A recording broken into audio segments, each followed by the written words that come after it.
புத்தக திருவிழாவில் பேசுறதுனா ஒரு மகிழ்ச்சி எப்பவுமே உண்டு. ஏன்னா படித்த புத்தகத்தை நாடுகின்ற ஒரு மேல்தட்டு மக்கள் இருக்கின்ற ரசிக சபை இந்த புத்தக திருவிழா சபை. எனக்கு நல்லா தெரியும் புத்தக திருவிழா ஏன் பிடிக்கும்னா இந்த ஆடியன்ஸ் எல்லாம் வருவீங்க. ஆனால் ஒரு நல்ல விஷயம், மீட்டிங் முடிகிற வரையும் யாரும் எழுந்து போக மாட்டாங்க. சில பேர் நினச்சிக்கிறாங்க இவன் பேச ஆரம்பித்த உடனே கிளம்பி இருக்கணும்னு. கடைசி வரையும் இருப்பீங்கன்னு ஒரு நம்பிக்கை. இந்த உள்ளே உட்கார்ந்தவங்க வெளில உட்கார்ந்தவங்களை பார்க்குறீங்க. நம்ம அங்கேயே உட்காந்துருந்தா அப்படியே கிளம்பியிருக்கலான்னு ரொம்ப மகிழ்ச்சி. ஏன்னா இந்த புத்தக திருவிழாவில் வர மக்கள் மட்டும்தாங்க நான் எல்லா மாவட்டங்களிலும் பார்க்குறேன். சாதாரணமாக ரசிக சபையை விட இது ஒரு ப்ளஸ்ஸு. ஒரு நல்ல ரசிக்கிற ரசிக சபை இது. சில இடத்துலலாம் நம்மளை பேச கூப்பிடுவாங்க. முன் வரிசையில் உட்காந்து நம்மளே உத்து பார்ப்பான். நமக்கு பயமாக இருக்கும். ஏதோ பட்டன் கிட்டன் போடாமல் வந்துட்டோம்னா ஏன் இப்படி பார்க்குறான்னு. ரசிக்க தெரியாது. கடைசி வரையே ரசிக்கிறது சார் உண்மையிலேயே நான்லாம் ரொம்ப கஷ்டப்பட்டிருக்கேன். சில பேர் ரசிக்க மாட்டாங்க. நான் எப்படின்னா நான் அதுக்குன்னு ஒரு ஐடியா பண்ணேன். எவ்வளோ கும்பல் இருந்தாலும் சரி, இந்த முதல் வரிசையில் உட்காடுறாங்கல்ல அவங்க ஒரு 4-5 பேர் அப்படியே கண்ணிலேயே அரெஸ்ட் பண்ணி அவங்கள பார்த்தே பேசுவேன். ஏன்னா நம்மக்கிட்ட அவங்க தான் மாட்டினாங்கன்னு அர்த்தம். நடுவில் எழுந்துக்க முடியாது. நான் தான் பார்த்துக்கினே இருக்கேனே. அந்த மாதிரி பேசி ஜெயிச்சிருக்கேன். ஒரு இடத்துல அந்த மாதிரி பேசினேன். நடுவில் ஒரு ஆள் உஷாராயிட்டார். இவன் என்ன நம்மளை பார்த்தே பேசுகிறான், எழுந்துக்க முடியாது போல இருக்கேன்னு. அவரும் தமிழர் தானே, உஷாராகி என்ன பண்ணிட்டாரு, பேக்கெட்டில் இருந்து செல்ஃபோனை எடுத்துட்டார். எடுத்து அவர் பாட்டுன்னு இப்படியே 45 நிமிஷம் செல்ஃபோனையே பார்த்துன்னு இருக்கார். எனக்கு பேச்சு வரல. சார் முதல் வரிசையில் உட்காந்து யாராவது செல்ஃபோனை இப்படின்னு நாங்கள் நம்மளுக்கு பேச்சா வரும். டென்ஷன் ஆகிட்டேன். முடிஞ்சவொடனே இறங்கணுன்னு அவரை கூப்பிட்டேன். ஏன் சார் உங்கள் ஃபோன் தான், நீங்கள் என்ன வேணாலும் பண்ணலாம், ஆனால் முதல் வரிசையிலேருந்து இந்த மாதிரி பண்ணக்கூடாது, நீங்கள் வெளியில் போய் அதெல்லாம் பண்ணியிருக்கலாமேன்னு. அவர் நம்மளை செல்லமாக கோச்சிக்கிறாரு. என்ன சார் அப்படி சொல்கிறீங்க, யூடியூப்பில் உங்கள் பேச்சு தான் சார் கேட்டுக்கிறேன். நான் தான் நேரில் பேசுகிறேன். நான் அடுத்து ஒன்று சொன்னான் சார், ஆனால் இதில் நீ நல்லா பேசுகிற சார் அப்படின்னு. அப்போ நேரில் பேசுறது சந்தேகம். எல்லாமே அப்படி தான். ரசிக்கணும் அப்படின்னா சில பேச்சாளராக இருக்கும்போது பார்த்திங்கன்னா சில இடத்துல நமக்கு ரொம்ப மகிழ்ச்சியாக இருக்கும். சில இடத்துல பேச்சாளர் இருக்குதுனாலே நம்மளுக்கு கஷ்டம் வரும். சார் மயிலாப்பூரில் தேங்காய் வாங்கிட்டு இருந்தேன். பக்கத்தில் ஒருத்தர், சார்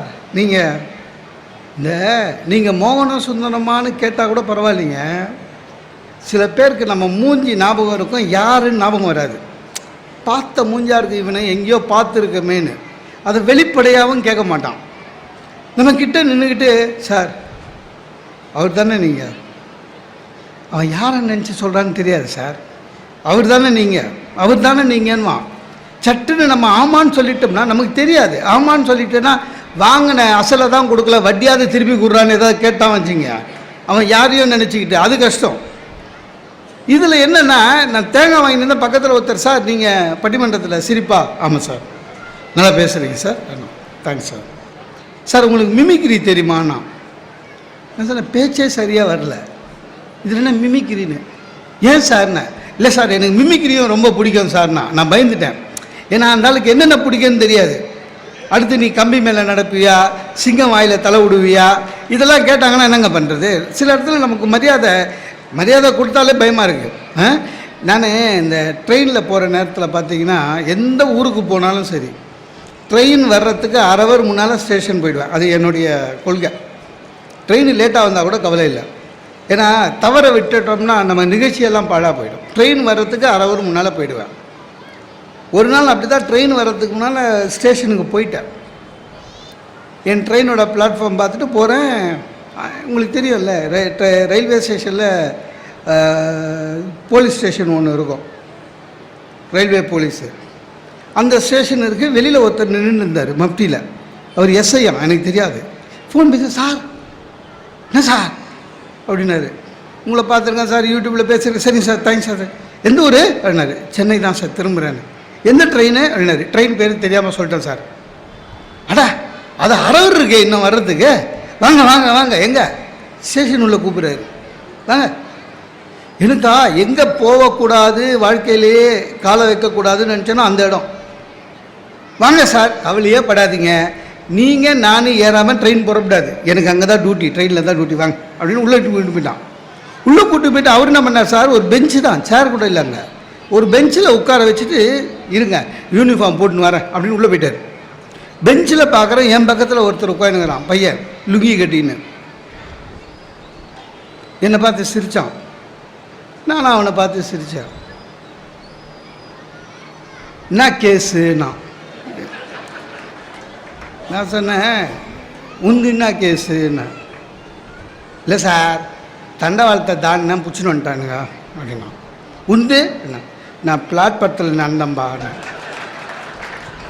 அவன் ஓ இப்போ பிளாட்பாரத்தில் நடந்தாலே பிடிக்கிறாடுங்களா அப்படின்னா. அதுக்குள்ளே நம்மால் வந்துட்டார், கூட ஒரு 4 போலீஸ் வேறு வந்து பேசி முடிச்சுட்டு எஸ்ஐ என்ன பண்ணார், அந்த ஆளை பார்த்து எதாரு நம்ம தண்டவாளம், இனிமேல் ஒழுங்காக இருக்கணும், தண்டவாளத்தை போகக்கூடாது, மேலே தான் போகணும் போ அப்படின்ட்டாரு. வேறு ஒன்றும் சொல்லலை. அவன் என்கிட்ட வந்து சொல்லிட்டு போகிறான், சார் சார் இதுங்க நல்ல போலீஸ் சார், நீ கூட உண்மையை ஒத்துக்கோ விட்டுருவாங்கன்னா. அவன் போயிட்டான்.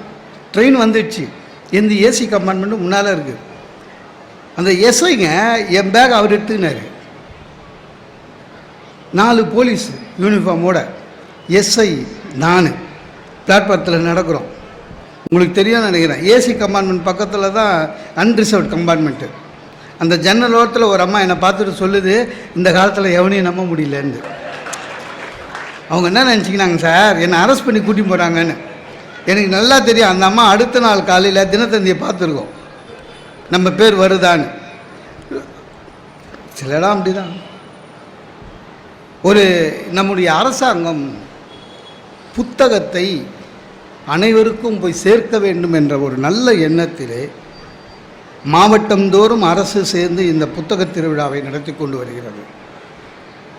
அது ஏன்னா மக்கள் நமக்காக ஒரு புத்தகத்துக்காக எங்கெல்லாம் தேட வேணாம், உங்களை தேடி புத்தகம் வருகிறது என்பது உண்மையிலேயே ஒரு மகிழ்ச்சியான செய்தி. அதை இந்த அரசாங்கம் செவ்வனவே செய்து வருகிறது. நம்மளுடைய டியூட்டி என்னென்னா அதை பயன்படுத்திக்கணும். என்னோடய வருத்தம் என்னென்னா, நான் எல்லா மாவட்ட புத்தக விழாக்கும் போகிறேன் சார், கூட்டம் அலமோதுது, நல்ல நிறைய பேர் வராங்க, ஆனால் புக்கு வியாபாரம் தான் கம்மியாக இருக்குது. அப்புறம் தான் தெரிஞ்சது வேடிக்கை பார்க்க வராங்கன்னு. என் ஃப்ரெண்டு படித்தவன் சார், அவன் எனக்கு சொன்னான், புக் ஃபேர் நீ சொன்னியேன்னு போனேன், அவ்வளோ ஒன்றும் சரியில்லை அப்படின்னா. வேண்டாம், நான் நினச்சேன் அவன் ஏதோ புக்கு தேடி இருக்கான், அது கிடைக்கல போல இருக்கு, நமக்கு தான் ப்ரெஸ்ஸில் இப்போ பப்ளிஷர் தெரியும்ல, என்னடா புக்கு கிடைக்கலன்னு. இல்லைடா புக்கு இல்லைடா, அவ்வளோ வச்சுருந்தானுங்க, டெல்லி அப்பளம் விற்கவே இல்லையே அப்படின்னா. அவன் டெல்லி அப்பளம் சாப்பிட போயிருக்கான் சார். தயவு செய்து புத்தகத்தை குழந்தைகளுக்கு வாங்கி கொடுப்பதை பழக்கமாக வையுங்கள். அதுதான் உண்மையிலேயே குழந்தைக்கு நீங்கள் தருகிற ஆரோக்கியமான ஒரு விஷயம். நிறைய பேருக்கு அது தெரியல. குழந்தைய கூட்டிகிட்டு வந்து வேடிக்கை காமிச்சிட்டு போகக்கூடாது. அந்த குழந்தைக்கு ஒரு புத்தகம் சார், ஒரு பெற்றோர் ஒரு புத்தகத்தை குழந்தைக்கு வாங்கி கொடுத்தாலும் போதும், அந்த மாவட்டத்தில் இன்னும் 2 வருஷத்தில் எல்லா குழந்தைகளும் புத்தகம் படிக்க ஆரம்பித்து விடும். எனக்கு இந்த மாவட்டத்தின் சார்பில், மாவட்ட நிர்வாகத்தின் சார்பில் நான் சொல்கிறேன், சென்னையில் போத்தீஸ் புடவை கடை இலவசமாக புத்தகம் கொடுக்கிறார்கள். அவர்கள் உண்மையிலேயே வாழ்த்த கடமைப்பட்டு இருக்கிறேன். அப்படி தான் புக்கு போனோம் சார். ஆனால் என் ஃப்ரெண்டு ஒருத்தர் கரெக்டாக சொன்னான், அவனுக்கு என்னென்னா புக்கு வாங்கிறது பற்றி இல்லைடா, ஆனால் அநியாய விலையாக இருக்குதுன்னா. என்னடாண்ணே அவன் சைஸ் சொல்கிறான் சார், எழுத்தாளரை பற்றி சொல்லலை. இத்தினொன்று புக்கு 300 ரூபான்றான். நான் சொன்னேன், இங்கே பார், ஒரு சினிமா 400 ரூபா 500 ரூபா டிக்கெட் வாங்கிட்டு போகிறேன். இல்லை, ஒரு சினிமா பார்க்க தியேட்டருக்கு போனால் சார் 1000 ரூபா ஆகுது. ஒரு புத்தகம் 300 ரூபாய்க்கு வாங்கு, படி, திருப்பி அதை 6 மாதம் கழித்து படிக்கலான்னு நீ நினச்சா எடுத்து வை. இல்லை இல்லை வீட்டில் இடம் இல்லைன்னா எடுத்து வை. இல்லையா ஒன்று செய், நீ பெரிய ஆள், குழந்தை இல்லை, கிறுக்க போகிறதில்ல, கிழிக்க போகிறதில்ல, புத்தகம் படி, வச்சுக்கோ. உன்னுடைய நண்பன் யாருக்காவது பிறந்த நாளா, புத்தகத்தை பரிசாக கொடு. திருமண நாளா, புத்தகத்தை பரிசாக கொடு. நீ வாங்கிய ஒரு புத்தகம் ஒரு 40 பேருக்காவது கைமாறி போய் எல்லாருமே படித்தா அந்த எழுத்தாளருக்கு ஒரு மரியாதை கிடைக்கும். 40 பேரில் 4 பேராவது புத்தகத்தின் எழுத்தாளரை பாராட்டுவார்கள். அந்த சேவையாவது நீ செய்யலாம். அப்படி உனக்கு சந்தேகம் இருந்தால் லேடிஸை கேட்டுப்பார், அவங்களுக்கு தான் அந்த வித்தை தெரியும்னு. நம்ம நவராத்திரி ஜாக்கெட்டுங்க, இந்த கொலுவுக்கு நவராத்திரி ஜாக்கெட் கொடுப்பாங்கல்ல, யாரும் தைக்க முடியாது. அது பார்த்தீங்கன்னா ரவுண்ட்லேயே இருக்கும். என் வீட்டில் 50 இருக்குது. அந்த கொலு வைக்கிறதுக்கு முதல் நானே அயன் பண்ணி புது கவரில் போட்டு வைப்பேன். அப்படியே ரவுண்ட்ஸ்லேயே இருக்கும். ஏன்னா தைக்கவே முடியாது, 50 சென்டிமீட்டர் தான். சார் சொன்ன நயன்தாராவாலேயே தைக்க முடியாது. அது மாதிரி புத்தகத்தை பரிசாக கொடுங்கள். புத்தகம் பரிசாக போனாலும் சரி, மற்றவர்கள் படிக்க வேண்டும் என்பது தான் நம்முடைய. இந்த எனக்கு ஒரு தலைப்பு கொடுத்துருக்காங்க, சிரிக்க சிந்திப்போம், சிரிப்போம் சிந்திப்போம். எல்லாமே நம்ம சிரிக்கணும் அப்படின்றத சொல்கிறதா மாதிரி ஆயிடுச்சு. இந்த உலகத்திலேயே சிரிப்புன்னு தெரிஞ்ச ஒரே ஜீவராசி மனுஷன்தான். வேற எந்த உயிரினமும் சிரிக்க தெரியாது. ஆனால் நம்ம சிரிக்க மறந்துட்டோம் சார். அன்றைக்கி பீச்சுக்கு போகிறேன், ஒரு 20 பேர் எல்லாம் படித்தவன், நல்ல வேலையில் இருக்கவங்க 20 பேர் கையை கோத்து நின்று வானத்தை பார்த்தா ஹாஹான்னு சிரிக்கிறான், காரணமே இல்லாமல். நான் போய் கேட்டேன், என்னங்க இப்படி சிரிக்கிறீங்கன்னு. இல்லை சார், இது தெரப்பின்னா. என்னடான்னு, லாஃபிங் தெரப்பியான். சாதாரணமாக சிரிக்கிறதையே தெரப்பியாக்குனா இன்னும் ஒரு 20 வருஷத்தில் சிரிக்கிறதுக்கு மாத்திரை மருந்து டானிக் சாப்பிடுவான் போல இருக்குது. சிரிக்க கற்றுக்கணும், சிரிப்பு வரணும் சார். நிறைய பேருக்கு அது வரலை. நிறைய பேர் அடுத்தவங்ககிட்ட பேசுறதுக்கே ரொம்ப தயங்குறான். சென்னையிலலாம் பக்கத்து ஃப்ளாட்டில் யார் இருக்கான்னு தெரியாமலே 10 வருஷம் இருக்கிறவனெல்லாம் எனக்கு தெரியும். அவனே சொல்கிறான், நான் சார் சாதாரணமாக யார்கிட்டையும் பேச மாட்டேன் சார். என் பக்கத்து வீட்டில் ஒருத்தன் 10 வருஷம் இருக்கான், யாருன்னு எனக்கு தெரியாது சார். ரிசர்வ் டைப், அதாவது மற்றவங்கக்கிட்ட பழகாததை ஒரு பெரிய கௌரவமாக நினச்சி அவனே அதுக்கு டிகிரி மாதிரி குத்துக்கிறான், டிப்ளமா மாதிரி. ரிசர்வ் டைப் சார், குவாலிஃபிகேஷன் ஆக்கிட்டான். நான் சிரித்து பார்த்துருக்கியா சார் அப்படின்னா அவனை வெட்ட. ஏன்னா சிரிக்க மாட்டேன், பக்கத்தில் இருக்கிறவங்க கூட பேச மாட்டேன், அப்புறம் எதுக்கு மனுஷனாக இருக்க சார்? சந்தோஷம் இருக்கணும் சார். நிறைய பேருக்கு என்னென்னா, வாழ்க்கை எப்பவுமே சோகமாகவே நினச்சிருக்கீங்க. வாழ்க்கை எப்பவுமே நீங்கள் நினச்ச மாதிரியே வராது, ரொம்ப கஷ்டம். என் ஃப்ரெண்டு இருக்கான், ஜாதகத்தில் ரொம்ப நம்பிக்கை. ஒரு நாள் சொன்னான், நேற்று ஜாதகம் பார்த்தேன்டா ஜோசியர்கிட்ட போய், மனசெல்லாம் ரொம்ப சங்கடமாயிடுச்சுன்னா. என்னென்ன, ஒவ்வொரு மனுஷனுக்கும் 7 பிறவி தானா, அப்புறம் பிறவியே இல்லையான்னு. சரிடா, என்ன எனக்கு இது 7வது பிறவியாம், இந்த பிறவி முடிஞ்சால் இன்னொரு பிறவி இல்லையான்னு கவலைப்படுறான் சார். நான் சொன்னேன், டேய் 7வது பிறவியே இவ்வளோ கேவலமாக இருக்குது, அடுத்த பிறவியில் நான் பிரதமராக ஆக போகிறேன் போ அப்படின்னு. அப்படி தான் வாழ்க்கை தானாக அமையாது, நாம் தான் அமைச்சுக்கணும். அப்போ தான் சந்தோஷமாக இருக்க முடியும். இப்போ நம்ம கல்யாணத்துக்கு எப்படி சார், ஜாதக பரிவர்த்தனை நிலையத்துக்கு போகிறோம், 3000 ரூபா 500 ரூபா கட்டுறோம். அவன் ஒரு 50 ஜாதகம் கொடுக்குறான், அதை வீட்டுக்கு எடுத்துன்னு வரோம். நம்ம நட்சத்திரத்தோடு ஒத்து போதான்னு பார்க்குறோம். அதில் 5 ஒத்து போகுது. அந்த 5ல் மூஞ்செல்லாம் பார்க்குறோம். ஏதோ கொஞ்சம் ஒன்று பெட்டராக தோணும், ஒத்துக்கிறோம். ஒன்று கவனிச்சிங்களா, ஒத்துப்போம், நிச்சயதார்த்தம் ஆகிடும். நம்ப மாட்டேங்க சார், அதுக்கப்புறம் தான் நல்ல நல்ல ஜாதகம்லாம் வரும். மாப்பிள்ளைக்கு கார் வாங்கி தரேன், பொண்ணுக்கு வீடு வைக்கிறேன், எனக்கு சார் அது மாதிரி. எனக்கு நிச்சயதார்த்தம் ஆனவுடனே நல்ல நல்ல ஜாதகம்லாம் வந்தது, பொண்ணுக்கு வீடு வைக்கிறேன்னு வந்தது. நான் கூட எங்கள் அப்பாவை கேட்டேன், அப்பா சேஞ்ச் பண்ண முடியுமான்னு. கதம் முடிஞ்சு போச்சுன்னாரு. அதனால் வழி இல்லை. ஆனால் வாழ்க்கை எப்படி அமையுதோ அதை நம்ம நமக்கேற்ற மாதிரி மாற்றிக்கணும் சார். ஒரு விருந்துக்கு போகிறோம், பிரியாணி போடுறாங்க, சாப்பிட்றோம். நமக்கு இலையில் வரும்போது பிரியாணி போட்டு அந்த தம்பி போகுது, இப்படின்னு போட்டால் ஒரு பீஸ் கூட இல்லை. பக்கத்து இலையை பார்க்குறோம், அவனுக்கு 2 பீஸ் இருக்குது. அவன் நம்மளே பார்த்து சொல்கிறான், பீஸே இல்லை போல இருக்குது அப்படின்னா. அவனுக்கு அதில் ஒரு சந்தோஷம். உடனே என் வாழ்க்கை இப்படி தான், நான் எங்கே உட்காந்தாலும் அப்படி தான், அது நான் வந்து எங்கள் அம்மாவுக்கு 7வது பிள்ளை. டே, இதுக்கு அதுக்கு என்னடா சம்பந்தம்? நம்ம தான் சார் அமைச்சிக்கணும். பீஸ் இல்லையா, கவலைப்படாத, அந்த தம்பியை கூப்பிடு, ப்ரோ என்ன ஜி தலை, உடனே நீங்கள் கோச்சிக்கக்கூடாது. ஒரு சாதாரண சர்வரை போய் தலைன்னு கூப்பிட்றதா, ஜீன்னு கூப்பிட்றதா, நமக்கு தேவை பீஸு. நம்ம என்ன உண்மையாக கூப்பிட்றோம்? நமக்கு தேவை பீஸு. என்ன ஜி பீஸு? சிரிச்சா மாதிரி 5 பீஸ் போட்டு போவான் சார். ஆக வாழ்க்கை தானாக அமையாதுங்க, நம்ம தான் அமைச்சிக்கணும். ஐயா சொன்னார் 1 ஹவரில் முடிச்சிடுவேன், நான் 45 நிமிஷத்தில் முடிப்பேன். ஏன்னா எனக்கு தெரியும் நீங்கள் எத்தனை பேர் என் கூட இருக்கீங்கன்னு தெரியல. நீங்கள் எல்லாரும் இருக்கும்போது என்னுடைய பேச்சை முடிக்கணும், அது ரொம்ப முக்கியம். நீங்கள் எத்தனை பேர் என் கூட ட்ராவல் பண்ணுறீங்கன்னு தெரியல. இப்போவே நிறைய பேர் நினைப்பீங்க, நேற்று இதே நேரத்துக்கு தான் மழை பெஞ்சுது, இப்போவே நனையாமல் கிளம்பணும்னு நினைக்கிறவங்க இருக்காங்க. இப்போ இந்நேரம் சட்னி அரைச்சிருப்பா, போனால் சூடாக தோசை சாப்பிட்டுடலாம். அப்படி இல்லைன்னா தோசையை சுட்டு ஹாட் பேக்கில் வச்சானா அது கச்சி மாதிரி போய்டும்னு கவலையில் இருக்கிறவங்க எத்தனை பேர் எனக்கு தெரியும் சார். காமராஜ் பவனில் 3000 பேர் சார் ஆடியன்ஸு. ஒரு புத்தகம், வார புத்தகத்தோடைய சில்வர் ஜூப்ளியில் பேசுகிறேன், 1 ஹவர் பேசினேன். 1 ஹவர் பேசி முடிச்சுட்டு அவங்க என்ன பண்ணாங்க, பேமெண்ட்டு கவர் கொடுத்துட்டு ஒரு கிஃப்ட் ஒன்று கொடுத்தாங்க சார். 5 litre cooker. அதை எடுத்து நான் எப்போவுமே சிட்டி உள்ளேன்னா ஸ்கூட்டரில் தான் போவேன், ஆக்டிவாக வச்சுருக்கேன். நான் அந்த கிஃப்ட்டை எடுத்துகிட்டு வந்து ஸ்கூட்டரில் முன்னால் வச்சுட்டு ஸ்டார்ட் பண்ண போகிறேன். ஒருத்தர் கிடுக்கிட்டு நேராக வந்தார். சில பேர் என்ன பண்ணுவாங்க, கடகடன்னு வந்து நல்லா பேசுனீங்க சார் அப்படின்னு சொல்லிட்டு போவாங்க. அதுக்காக வராங்களான்னு நினச்சிக்கின்னு அவர் வர வரையே வெயிட் பண்ணேன். அந்த கிட்ட வந்து ஏஜென்ட்டுக்கெல்லாம் கிஃப்ட் கொடுக்குறாங்களா அப்படின்னாரு. அவர் என்ன நினச்சிக்கிட்டார் சார், அந்த புக்குக்கு நான் மயிலாப்பூருக்கு ஏஜென்ட்டுன்னு நினச்சினுக்கிறான். ஏஜென்ட்டுக்கு கிஃப்ட் கொடுக்குறாங்களான்னா, இல்லைங்க நான் ஏஜென்ட் இல்லை. வேற இல்லை சார், நான் பேசுனா கொடுத்தாங்க அப்படின்னு.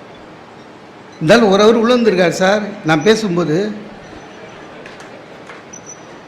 பேசுனா கொடுத்தாங்கன்னு. எங்கே பேசுனேன்னாரு. உள்ள அப்படின்னா. யார்கிட்ட பேசுனேன் அப்படின்னா. அவன் என்ன நினச்சிக்கினான் சார், நான் யாரோ அமைப்பாளர்கிட்ட பேசி கிஃப்ட் வாங்கி போகிறேன், அது யாருன்னு இவர்கிட்ட சொல்லிட்டா இவர் போய் சண்டை போட்டு கிஃப்ட் வாங்கிக்கலான்னு. அதான் எத்தனை பேர் இருக்கீங்கன்னு முக்கியம் இல்லை, எத்தனை பேர் நம்ம கூட வரீங்கன்னு. ஏன்னா சீக்கிரம் முடிக்கணும், அதுதான் ஒரு நல்ல பழக்கம். ஒரு பேச்சாளருடைய பெரிய சிறப்பு என்னென்னா, ரசிகர்கள் ரசித்து கொண்டு இருக்கும்போதே முடிக்கணும். சில பேச்சாளர், உங்கள் அமெரிக்காக்கார மாதிரி ஒருத்தர் நல்லா பேசிட்டு இருந்தார், 45 நிமிஷம் ஜனங்க நல்லா ரசித்தாங்க. இந்த ஆளுக்கு கொஞ்சம் ஆசை வந்துச்சு, இவ்வளோ நல்ல ஜனங்களை வச்சுட்டு ஒரு 1/4 ஹவர் எக்ஸ்ட்ரா பேசலாமே அப்படின்னு பேசினார். அவங்களும் பெருந்தன்மையாக ரசித்தாங்க. அடடா இன்னும் கூட ரசிக்கிறாங்களேன்னு இன்னொரு 1/4 ஹவர் பேசலான்னு நினச்சார் சார். ஃப்ரண்ட் ரோலேருந்து ஒருத்தர் வந்து இங்கே நின்ட்டான். இன்னும் இங்கேயே வந்துட்டேன் என்ன பேசுடா, பேசு, உன்னால் எவ்வளோ முடியுமா பேசு. இல்லை நீ ஏன் இங்கே வந்தேன்னு, நீ பேசிட்டு உட்கார், நான் 1/2 ஹவர் பேசுகிறேன். ஏன்னா உட்காந்து பாரியா தெரியும் முதுவலி, ஆளுக்கு போட்டி போட்டுன்னு 3/4 ஹவர் நான் அது மாதிரி நிறுத்திடுவேன். பிரச்சனை வரும், ஆனால் பிரச்சனைக்காக கவலைப்படக்கூடாது.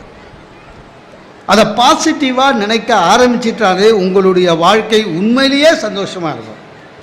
பிரச்சனையே பெருசாக எடுத்துக்கக்கூடாது சார். ஒன்றும் இல்லை, இந்த இந்த கல்யாணம் ஆனவொன்னே ஹனிமூன் போகிறாங்க, ஊட்டி, கொடைக்கானல், ஏற்காடு போகிறாங்களா. இந்த டிவி சேனலுங்க சும்மா இருக்க மாட்டானுங்க, மைக்கு கேமரா எடுத்துன்னு அந்த ஹனிமூன் கப்பல் இருக்குல்ல, அவனுங்களை பேட்டி காணுமாங்க, பார்த்துக்கிறீங்களா? பேட்டி எடுக்கிற தம்பதிக்கிட்ட பேட்டி எடுக்கிற எல்லா நிருபர்களும் அந்த பொண்ணுக்கிட்ட தான் கேள்வி கேட்பானுங்க. உங்களுக்கு பிடிச்ச ஹீரோ யார்? அந்த பொண்ணு அஜித், விஜய், கார்த்தி, சூர்யா. ஒரு பொண்ணு கூட ஹஸ்பண்ட் பேரை சொல்லவே சொல்லாது. சொல்லுமா? சொல்லாது. நம்மளும் அதை பற்றி கவலைப்பட மாட்டான். அந்த ஹேண்ட்பேக் இங்கே வச்சுக்கின்னு அந்த பொண்ணு கூடயே ஒட்டி நிற்பான். ஏன்னா ஃப்ரேம்லையாவது நம்ம வரணுமேனு. பணத்துக்காக அந்த பொண்ணுக்கிட்ட போய் சண்டை போட முடியுமா? அது மனசில் இருக்குது சொல்லுது, ஏதோ பெருந்தன்மையாக நம்மக்கிட்ட ஒய்ஃபாக இருக்குது. சும்மா போய் நீ அஜித்தை இப்படி சொன்ன, நான் தானே உன்னை கட்சி வரையும் காப்பாற்றுவேன், சண்டை போடக்கூடாது, அமைதியாக இருக்கணும். உண்மை அது. ஏன்னா நீ அஜித்தை பார்த்துருக்க, உன் மூஞ்ச கண்ணாடியில் பார்த்துருக்க. There is lot of different இல்லை, விட்டுணும். நிறைய பேருக்கு அது தெரியல. சில பேர் சொல்கிறாங்க சார் சினிமா, ஓ இப்போ இதெல்லாம் சினிமா டிக்கெட் ஏறிடுச்சு 200 ரூபா. ஏண்டா ஒரு வாரம் இரு, ராக்கர்ஸில் போட்டுற போகிறான். அடுத்த வாரம் 25 ரூபா சிடி விற்க போகுது. எதுக்கு அதுக்கு போய் எதுக்கு கவலைப்படக்கூடாதுங்க சார். ஹஸ்பண்ட் அண்ட் ஒய்ஃப் சண்டை ஒரு 20 வருஷத்துக்கு முன்னால் ஹஸ்பண்டும் ஒய்ஃபும் சண்டை போட்டுக்கிட்டா ஹஸ்பண்ட் வந்து சமாதானப்படுத்துறதுக்காக சாயங்காலம் வீட்டுக்கு வரும்போது 1/2 கிலோ அல்வா, 2 முழம் மல்லிப்பூ, சமாதானம், அது மாதிரி ப்ராக்டிக்கலாக பார்த்துருக்கோம். ஈவன் இலக்கியத்திலலாம் படிச்சிருக்கோம், கதையிலெல்லாம். இப்போ அது மாதிரி முடியாதுங்க. 1/2 கிலோ அல்வாவே 400 ரூபாய்க்கு விற்கிது.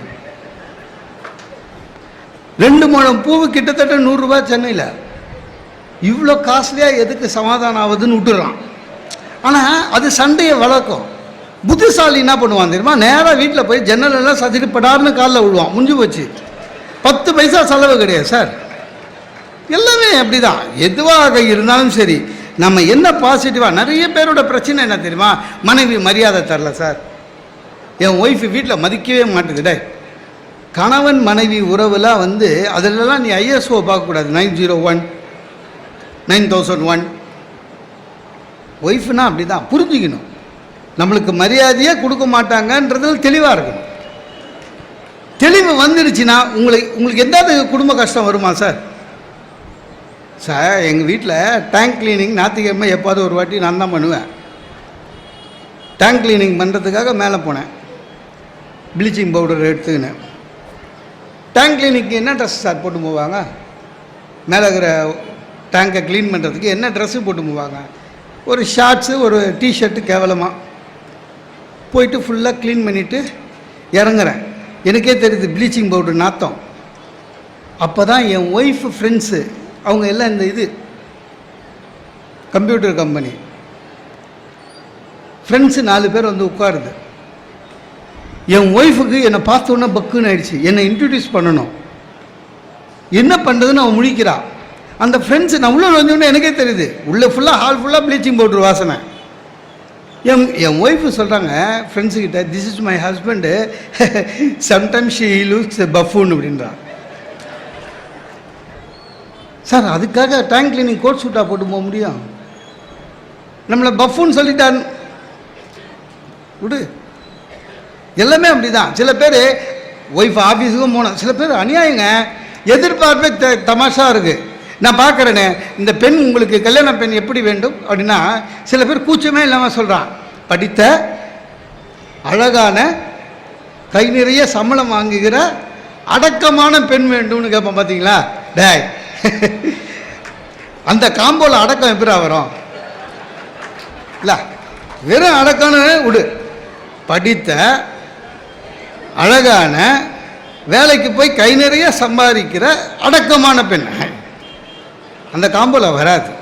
நம்ம எல்லாமே மாற்றி மாற்றி தான் சார். உண்மையிலேங்க பேப்பர்காரனே எவ்வளோ மாறிக்கிறான், நம்மளை மாற்றிட்டான் பாருங்க சார். ஒரு ஆள் 6 கல்யாணம் பண்ணி அரெஸ்ட் ஆகியிருக்கான்.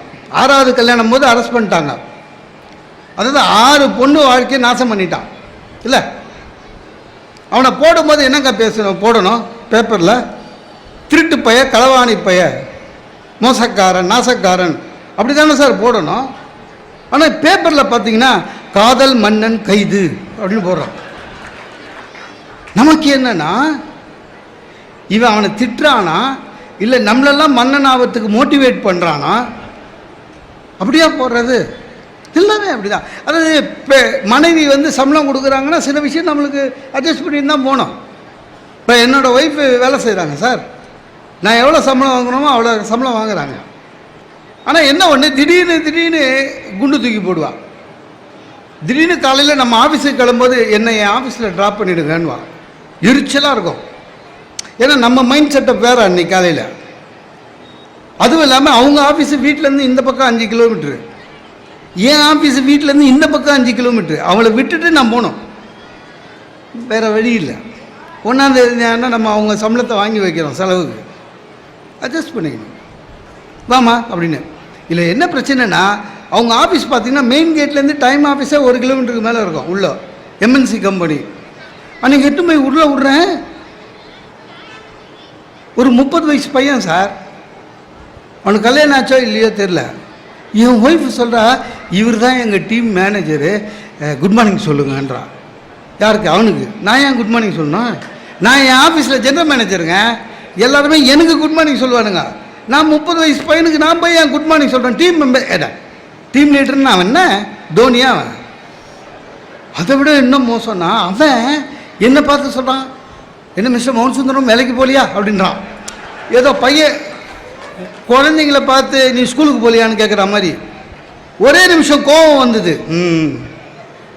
ஒய்ஃபு மாதம் சம்பளம், குட் மார்னிங் சார், முடிஞ்சு போச்சு. அது மட்டும் இல்லைங்க, அதுக்கப்புறம் நான் அவங்க ஆஃபீஸுக்கு உள்ளே போனாலே யாரை பார்த்தாலும் மனசு மாறிடுச்சு. மனசு தான் காரணம். எல்லாத்துக்கும் கோவப்படக்கூடாது, மனசு மாறிடுச்சு. அவங்க ஆஃபீஸ் உள்ளே போகும்போது யாரை பார்த்தாலும் சரி, morning sir, morning sir, morning. அதனோட எஃபெக்ட் என்ன தெரியுமா சார்? ஒரு நாள் நானும் என் ஒய்ஃபும் வரோம், வாட்ச்மேன் வாசலில் நிற்கிற வாட்ச்மேன் சொல்கிறான் இன்னொருத்தங்கிட்ட, டேய் சார் வர்றா, தங்கமானவர்றா, நம்ம மேடம் தான்டா ஹெட்வைட்டுன்றான். சார் அடுத்தவன் ஆஃபீஸில் போயிட்டு தங்கமானவன் பேர் வாங்குறது எவ்வளோ பெரிய விஷயம் சார். சிலதெல்லாம் அப்படி தான் மாறி போச்சுன்னா நம்மளும் ஒத்துக்கணும். ஒரு 20-30 வருஷத்துக்கு முன்னால் மனைவிமார்கள் எப்படி இருந்தாங்க சார்? சினிமாவில் பார்த்துருக்கேன், புக்கில் படிச்சிருக்கேன், ஐயாவுக்கு தெரியும். மனைவி என்பவர் கணவனுக்கு முன்னால் எழுந்து குளித்து முடித்து பூஜை பண்ணி பொட்டு வச்சு தலை பின்னி புருஷனோட காலை தொட்டு இருந்துதான் சார். நம்ம நினச்சி பார்க்க முடியுமா? அது வேணாம் சார், அவ்வளோ கூட எதிர்பார்க்கல. நான் தூங்கிக்கிறேன், என் பையன் காதுகிட்டே வந்து சொல்கிறான், அம்மா எழுந்துக்க சொன்னாங்க, இல்லைன்னா தண்ணி ஊற்ற சொன்னாங்கன்னு. ஒரு 20 வருஷத்துக்கு முன்னாடி சாப்பிட்ட தட்டு, ஹஸ்பண்ட் சாப்பிட்ற தட்டில் தான், இலையில தான் ஒய்ஃப் சாப்பிடுவாங்களாம். நம்ம அவ்வளோ எதிர்பார்க்கல. 2வது சாதம் போட்டு ரசம் ஊற்றும் போதே சொல்கிறா, அப்படியே தட்டை தூக்கி போடாதீங்க, ஜஸ்ட்டு தண்ணி ஊற்றி வாஷ் பண்ணுங்க, காஞ்சா நல்லா இருக்காதுன்னு. நீங்கள் சாப்பிட்ற ஆசையே போயிடும்.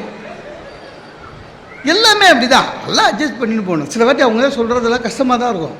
நம்ம ஏதாவது தலைப்புக்கு ரெடி பண்ணுறதுக்கு ஒரு புக் எடுத்து வச்சோம்னா, சார் எப்படி சார் நோட்ஸ் எடுப்போம்? ஒரு புக்கு ராமாயணம் பட்டிமன்றம் ஒரு புக்கு எடுக்கிறோம் 2 பாயிண்ட் எழுதுகிறோம், இன்னொரு புக்கு எடுக்கிறோம். என் ஒய்ஃபுக்கு என்னென்னா, உடனே அதை எடுத்து வச்சுட்டு இன்னொரு புக்கு எடுக்கணுன்னுவா. நீ ஒரு புக்கு பார்த்து பாயிண்ட் எடுத்தியா, அதை வை, இன்னொரு புக்கு எடு, எல்லாத்தையும் பரப்பி வைக்காத வீட்டில். எடுத்த இடத்துல வெய்யி, எடுத்த இடத்துல வெய்யி, எடுத்த இடத்துல வெய்யின்னு பார்த்து பார்த்து பார்த்து பார்த்து அப்புறம் ஒரு நாள் நான் சொல்லிட்டேன், நீ சொல்கிறது தப்பு இல்லைம்மா, இன்னும் கூட 20 வருஷம் முன்னால் ராயபுரத்துலேருந்து எடுத்துன்னு வந்தேன், போய் வச்சுட்டு வந்துடுவான்னு. அன்னிலேருந்து அது சொல்கிறதில்ல. அட்ஜஸ்ட்மெண்ட் தானே சார், எல்லாமே நம்முடைய மனசு சார், எல்லாமே அட்ஜஸ்ட்மெண்ட்டு தான் சார். சென்னையிலலாம் ஈவினிங்கில் வந்து ஃபேமிலியோடு வெளில போகிறதோட சும்மா இருக்கலாம் பஸ்ஸில், அவ்வளோ க்ரௌடு. நானும் என் ஒய்ஃபும் ரிசப்ஷனுக்கு பஸ்ஸில் போகலான்னு முடிவு பண்ணி ஏறினோம், பயங்கர க்ரௌடு. அது என்னவோ தெரிலங்க, பஸ்ஸில் ஏறினோடனே லேடிஸுக்கு மட்டும் எப்படியோ சீட்டு கிடச்சிடுதுங்க, டிக்கெட்டும் கிடையாது. நம்ம டிக்கெட் வாங்கிக்கின்னு கூட்டம் முந்தி முந்தி முந்தி முந்தி டிரைவர் கிட்ட எடுத்துமே விட்டானுங்க. அந்த என்ஜின் சூடு, காலெல்லாம் சூடு. திரும்பி பார்த்தா ஒய்ஃப் எங்கே இருக்குதுன்னே தெரியல, நம்ம ஹைட்டுக்கு எவனையும் தெரியல பின்னாடி. எனக்கு என்ன பையனா, 4வது ஸ்டாப்பிங்கில் இறங்கணும். இந்த ஒய்ஃபு கரெக்டாக இறங்குவாங்களான்னு விட விடப்பட்டு, ஏன்னா மிஸ் ஆகிடுச்சுன்னா பிரச்சனை சார். வேண்டாத தெய்வம் இல்லை. என் பஸ் ஸ்டாப்பிங் வந்து இறங்கின உடனே திரும்பி பார்க்குறேன், பின்னால் ஒய்ஃப் இறங்கலை. பஸ் எப்போனாலும் எடுத்துருவான். வேறு வழியில் இந்த படிக்காதவங்க கத்துவாங்களே, அது மாதிரி பரிமளம்னு கத்துறேன். திடீர்னு உள்ளேருந்து ஒரு அம்மா எட்டி பார்த்து இன்னாங்க இருந்துச்சு. அது வேற பரிமளம்.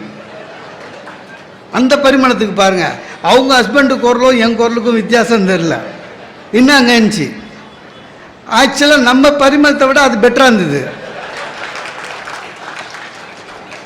அதுக்காக இறங்க சொல்ல முடியாதுல்ல. கட்சியா நம்ம பரிமளம் இறங்கிடுச்சு, கோவம் காட்ட முடியாது. இந்த இப்போ ஸ்டாப்பிங் வந்தவொடனே இறங்க வேணேன், கூச்சமே நான் சொன்னேன், தூங்கிட்டேங்கன்றா. எதுக்கு 4 ஸ்டாப்பிங்க்கு தூங்கிட்டேங்கன்னு நான் சொன்னேன். எப்படி ஓடுற பஸ்ஸில் ஈவினிங்கில் இவ்வளோ ரஷ்ல 4 ஸ்டாப்பிங்கில் எப்படி தூக்கம் வருது? நான் வேணா இல்லாதவா என்னால் தூக்கம் வருது உங்களை மாதிரியானா எல்லா ரோட்லேயே. சார் அதை பற்றி கவலைப்படாது சார், அட்ஜஸ்ட்மெண்ட் தான். இப்போ கவர்மெண்ட் வந்து 2 வீலருக்கெல்லாம் மெட்ராஸ்லாம் பயங்கரமாக பிடிக்கிறாங்க. ஹெல்மெட்டு போல் சுத்தம் ஹெல்மெட்டு போட சொல்கிறாங்க 2 வீலருக்கெல்லாம், அது மஸ்ட்டு. ஆனால் உண்மையிலே 2 வீலர் வச்சுருக்கவனுக்கு தான் அதனோட கஷ்டம் தெரியும். 7 கிலோ சார்,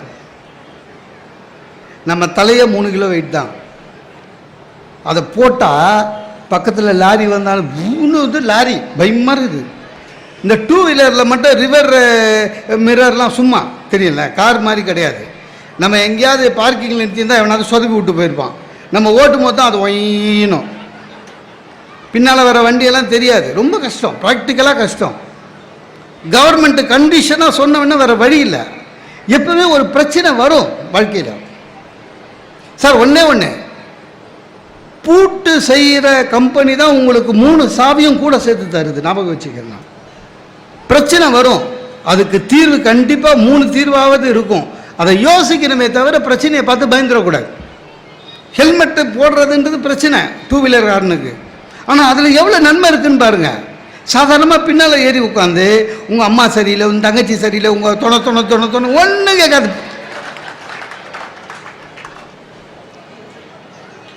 விஜய் ஸ்டைல் தான், கேட்கல. ஹைகோர்ட்டு இன்னும் சூப்பரு, பின்னால் உட்காரவங்களும் போடணும்னு ஆயிடுச்சு. கொண்டைக்கும் சேர்த்து வாங்கி கொடுத்துட்டேன். அப்போது நம்மால் அந்த விண்வீசியில் தூக்கி ஓன்னு கத்தின்னு வரா, ஒன்றும் கவலை இல்லை. ஆக ஒரு பிரச்சனை வந்ததுன்னா அதில் என்ன நன்மை இருக்குன்னு பார்க்கணும், அதுதான் கரெக்டு. நல்லாலாம் போச்சு, நீங்கள் படிச்சிருப்பீங்கன்னு நினைக்கிறேன். ஈரோட்டில் என்ன ஆயிடுச்சிங்க, ஒரு பெட்ரோல் பங்கில் 2 ஹஸ்பண்ட் அண்ட் ஒய்ஃபு, ஒரே கலரு பைக்கு, 2 பேரும் பெட்ரோல் போட வந்தான்.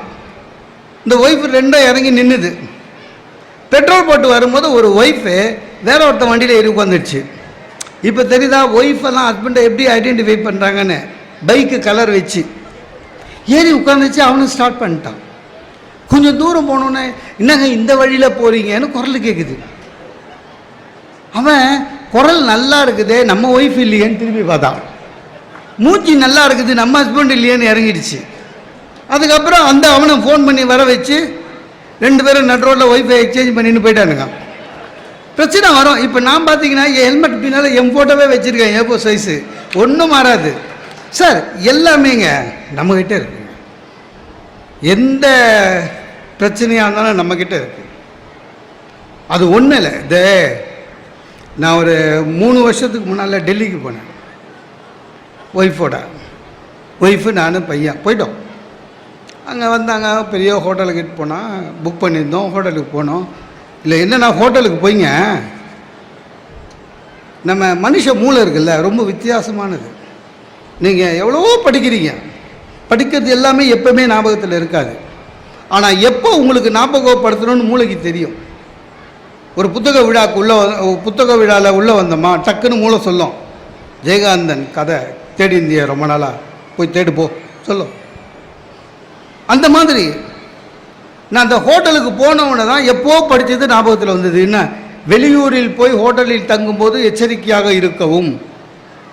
ஏனென்றால் சில ஹோட்டல்களில் அறையில் நடு செவுத்தில் 3 ஒரு அரை அடிக்கு ஃபுல்லாக ரூம் ஃபுல்லாக கண்ணாடி போட்டு, அந்த கண்ணாடிக்கு பின்னால் கேமரா வச்சு உங்களை படம் எடுத்து நெட்டில் போட்டுருவாங்கோ போட்டுருந்தான். அதை படித்தது மூளை ஞாபகம் வந்துச்சு. போய் இறங்குந்து டெல்லி வேறையா பயம் வந்துடுச்சு. 2nd floor. டக்குன்னு என்ன, என் ஒய்ஃபை நீ பையனை கூட்டிகிட்டு லிஃப்ட்டில் வான்னு சொல்லிவிட்டு ரூம் சாவியை வாங்கிக்கின்னு தப்புன்னு மேலே போனேன் 2வது ஃப்ளோருக்கு. ஆனால் அப்போவே இன்னொன்று ஞாபகம் வந்தது. ஏன்னா அதை படிக்கும் போதே கூட ஒன்று படித்தான். ஆனால் நீங்கள் கவலைப்படாதீர்கள், அந்த கண்ணாடிக்கு பின்னால் கேமரா இருக்கா இல்லையான்னு கண்டுபிடிச்சிடலாம். எப்படின்னா ரூமில் ஃபுல்லாக லைட்டை ஆஃப் பண்ணிவிட்டு ஒரு டார்ச் லைட் எடுத்து அந்த கண்ணாடியில் காமிங்க. ஒளி ஊடுருவுச்சுன்னா உள்ள கேமரா இருக்குது, ஒளி ஊடுருவாமல் ரிஃப்ளெக்ட் ஆச்சுன்னா கேமரா இல்லை. சரி செக் பண்ணிவிடுவோன்னு மேலே போயிட்டேன். மேலே போய் ரூம் லைட்டெல்லாம் ஆஃப் பண்ணி என் செல்ஃபோன் எடுத்து டார்ச் அடித்து இப்படி அடிக்கிறேன். சார் அடிக்கும் போதுங்க மறந்துடுச்சு. ஊடுருவுச்சுன்னா இருக்குதுன்னு அர்த்தமா, ஊடுருவலைனா இருக்குதுன்னு அர்த்தமா மறந்து போச்சு. திரும்பி பார்க்குறேன், என் ஒய்ஃபு பையனை வச்சுன்னு சூட்கேஸை வச்சுன்னு கோவமாக நிற்கிறா. அங்கே எங்களை தனியாக விட்டுட்டு இங்கே என்ன வந்து மேஜிக் பண்ணின்னுக்கிற அப்படின்னா. இப்போ ஒய்ஃபுக்கிட்ட கேட்கலாம் இந்த மாதிரி இருக்குதுன்னு, அத்தோடு முடிஞ்சுது டூரு. ஆனால் டார்ச் அடித்து பார்த்து இது ஊடுருவதா பாருன்னு கேட்க முடியாது. ஏன்னா ஊடுருவது அப்படின்னா என் ஒய்ஃபுக்கு புரியாது, அவன் இங்கிலீஷ் மீடியம் படித்தவன். ஊடுருவத்துக்கு என்ன இங்கிலீஷில் எனக்கு தெரியாது, ஏன்னா நான் தமிழ் மீடியம் படித்தவன். எதுக்கு பிரச்சனைன்னு எல்லா லைட்டும் போட்டேன். 2 நாள் சார் வள்ளலார் மாதிரி மூஞ்சி மூடிக்கினே உட்காந்துருந்தேன், வேறு வழியே கிடையாது. எதுவாக இருந்தாலும் சார் நல்லது செய்யுங்கன்னு எல்லாம் சொல்கிறாங்க, நல்லது செய்கிறதுலேயே பார்த்து செய்யணும்.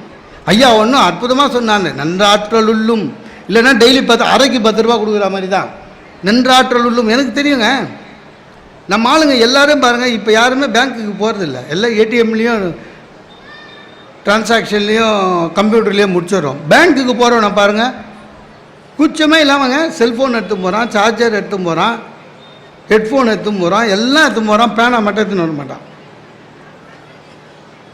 உள்ளே வந்து பிச்சை எடுப்பான்.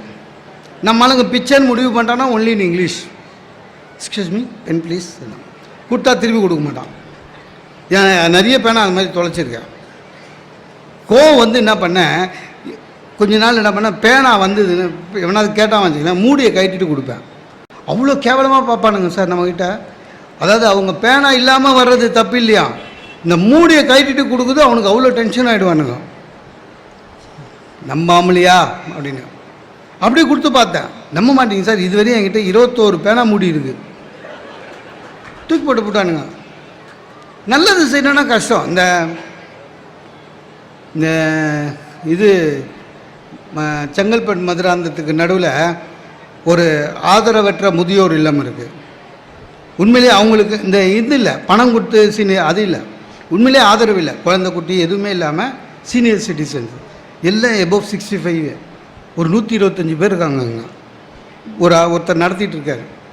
நானும் எனக்கு சேவை செய்யணும்னு ஆசை, நம்மளால் பணம் கொடுக்க முடியாது.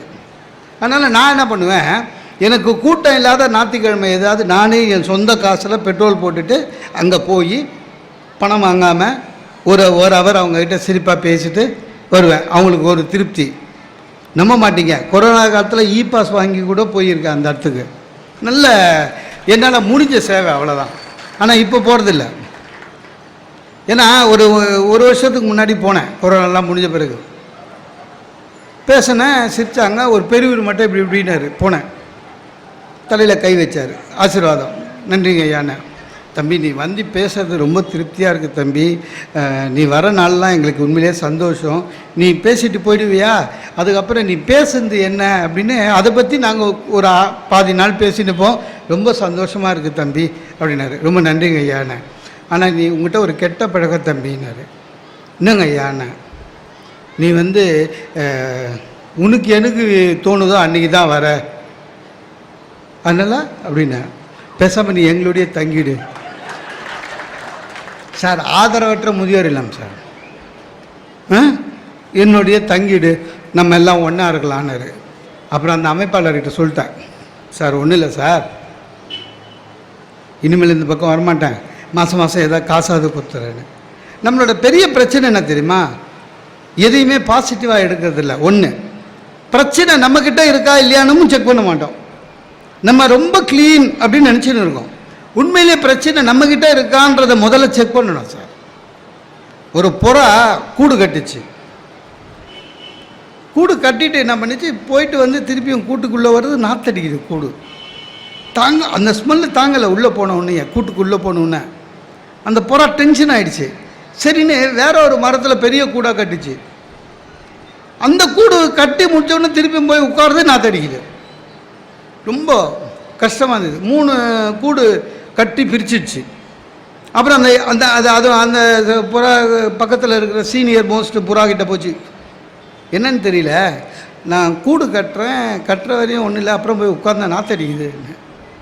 அந்த சீனியர் புறா சொல்லிச்சான், அதெல்லாம் விடு, நீ கடைசியாக உன் உடம்புல தண்ணி பட்டு எவ்வளோ நல்லா வந்துச்சான். ஏன்னா நாத்தமே நீ தாண்டா, நீ கூட போய் குறை சொல்கிற, முதல்ல நீ க்ளீனாகிரு.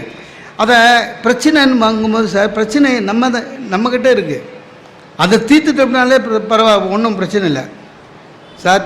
டேவிட்னு ஒருத்தர் சர்ச்சுக்கு போகிறாரு, ஃபாதர் பார்க்குறாரு, சன் டேவிட் தானே, ஆமாம், 5 வருஷம் முன்னாடி நான் தானே உனக்கு கல்யாணம் பண்ணி வச்சேன். ஆமாம் ஃபாதர். ஏன் முகம்லாம் வாடி இருக்கு, சௌகரியமாக இருக்கியா? இல்லை ஃபாதர். ஏன்? குழந்தை இல்லை ஃபாதர். நீ கவலைப்படாத, நான் வேளாங்கண்ணிக்கு போய் மாதாவை வேண்டிட்டு மெழுகுவத்தி ஏற்றி வைக்கிறேன் போ அப்படின்ட்டாரு. போயிட்டான். 5 வருஷம் வரல சர்ச்சுக்கு. அடுத்த 5 வருஷம் கழிச்சு வரான். யார்? நம்ம டேவிட்டு. அதே ஃபாதர். சன் 5 வருஷம் முன்னால் வந்தல. ஆமாம் ஃபாதர்.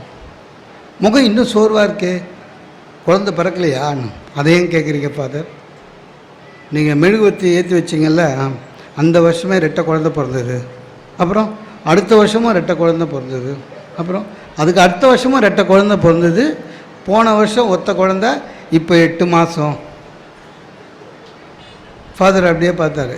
டக்குன்னு டேவிட் நான் பண்ணால், இந்தாங்க ஃபாதர் வேளாங்கண்ணிக்கு டிக்கெட்டு அப்படின்னா. என்னென்ன நீங்கள் ஏற்றி வச்ச மெழுகுவத்தி இன்னும் பிரகாசமாக எரியுது, போய் அணைச்சிட்டு வந்துருக்க முடியலன்னு. இப்போ பிரச்சனை மெழுகுவத்தி இல்லையா, ஃபாதர்கிட்டயா? இல்லை, நம்மக்கிட்ட. சார் எல்லாமே வாழ்க்கையில் பிரச்சனை வரும். நான்லாம் வீடு கட்டும்போது எவ்வளோ கஷ்டப்பட்டேன் சார். வாடகை வீட்டில் நீங்கள் எத்தனை பேர் வாடகை வீட்டில் இருக்கீங்கன்னு தெரியல. வாடகை வீட்டில் இருக்கிறவங்களுக்கு தான் சார் அந்த கஷ்டம் தெரியும். ரொம்ப கஷ்டம். அதுவும் அந்த ஹவுஸ் ஓனர் இருக்கானுங்க பாரு, நெஞ்சம் மறப்பதில் எம்மன் நம்பியாரே பரவாயில்ல போல் இருப்பார். எப்போடுப்புல கை வச்சுப்பானுங்க. அந்த ஒரு வீட்டுக்கு வாடகைக்கு போகிறதுக்கு அவங்ககிட்ட பேச்சுவார்த்தை நடத்துறது பெரிய விஷயம். நான்லாம் ரொம்ப அவஸ்தைப்பட்டிருக்கேன். அப்படியே ரொம்ப திமிராக பார்ப்பான். வீடா? என்ன படிச்சுக்கிற? டேய், வீட்டுக்கு வாடகை வரத்துக்கு என்னடா படிக்கணும்? சொன்னேன். எங்கே வேலை செய்கிற? சொன்னேன். எவ்வளோ சம்பளம்? இப்போ பிரச்சனை. ஏன்னா ஒய்ஃபுக்கிட்ட ஒரு சம்பளம் சொல்லிக்கிறோம். ஒய்ஃபுக்கிட்ட சொன்ன சம்பளத்தை இவங்ககிட்ட சொன்னால் இவன் வீடு கொடுக்க மாட்டான். இவனுக்கு நிறைய சம்பளத்தை சொன்னால் இங்கே மாட்டிப்போம். சார் உங்களுக்கு மாதம் மாதம் வாடகை தரதுக்கு சம்பாதிக்கிறேன் சார். சரி, நைட்டு எத்தனை மணிக்கு வீட்டுக்கு வருவீங்க? நான் சொன்னேன், அப்படி சொல்ல முடியாது சார், பட்டிமன்றம் ஏதாவது இருந்ததுன்னா 11, 11:30 கூட ஆகும். 10 மணிக்கு பூட்டிடுவேன், அதுக்கப்புறம் வர முடியாது உள்ளன்னு. என் ஒய்ஃப் அவன் எதுக்க சொல்கிறா, எத்தனை வாட்டி நான் சொல்லியிருப்பேன், ஊரில் சொல்கிறவன் தான் நம்புவீங்க அப்படின்னா. சார் அப்படி சார். கடைசியாக கேட்டான், நாய்கி வளர்ப்பீங்களா அப்படின்னா. எங்கள் மாமனார் கூட அவளை கேள்வி கேட்டது இல்லைங்க. நாய்கி வளர்ப்பீங்களாண்ணா. நான் சொன்னேன், நான் வளர்க்குறது இல்லைன்னு. எனக்கு நாயை பிடிக்காது. அதான் இரிட்டேட் ஆகி சொன்னேன், எப்போவுமே ஒரு நாய்க்கு இன்னொரு நாய் பிடிக்காது சார், விடு சார். சார் வீடு கிடைக்குது அவ்வளோ கஷ்டம் சார். கொஞ்சம் பணம் சேர்த்து ஏதாவது ஒரு சொந்தமாக வீடு வாங்கலாம் மெட்ராஸ் பக்கத்தில் நினச்சேன். பேப்பரில் பார்த்து தெரியல உங்களுக்கு, வீடு வாங்க விற்க, மனைக்கு நேரடி ஒரு நல்ல மினி பஸ்ஸு ஏறி உட்காந்தேன். பக்கத்தில் ஒருத்தன் உட்காந்துக்கிறான். அவன் பையெல்லாம் வச்சுன்னுக்கிறான். சென்னையிலேருந்து புறப்படுறான். நான் அவனை பார்த்து சிரித்தேன். நான் என்னென்னா, கிரவுண்டு பார்த்துட்டு வரப்போகிறேன், இதுக்கு எதுக்கு இவன் பையெல்லாம் எடுத்துன்னு வரான், நான் சிரித்தேன். அவன் என்னை பார்த்து சிரித்தான்.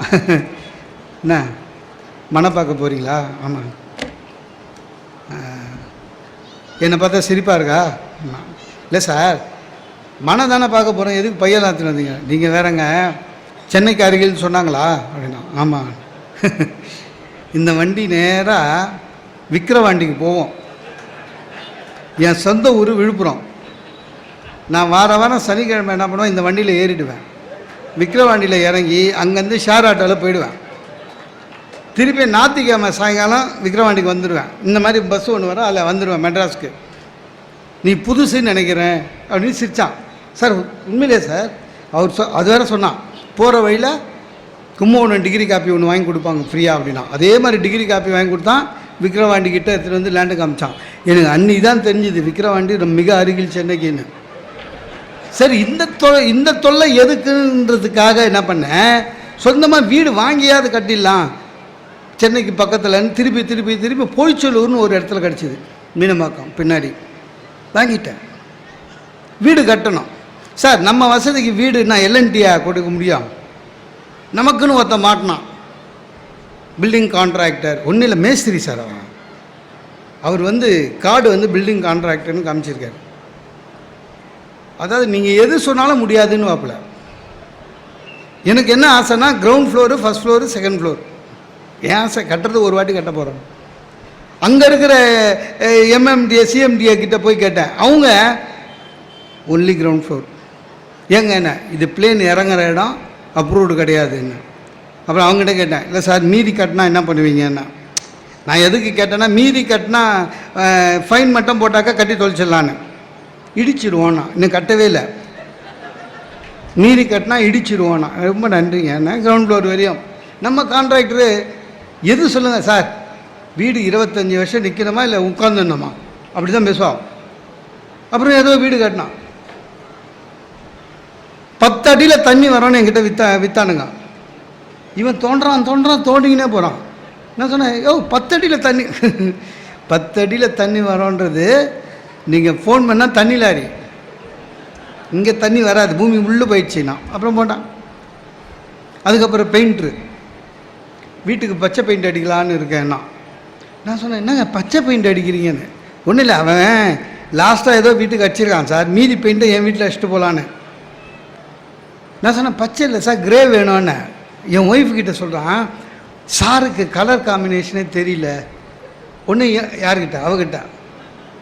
அவள் சொல்கிறா, அவங்க குடும்பத்துக்கே கலர் சென்ஸு கிடையாதுன்னு.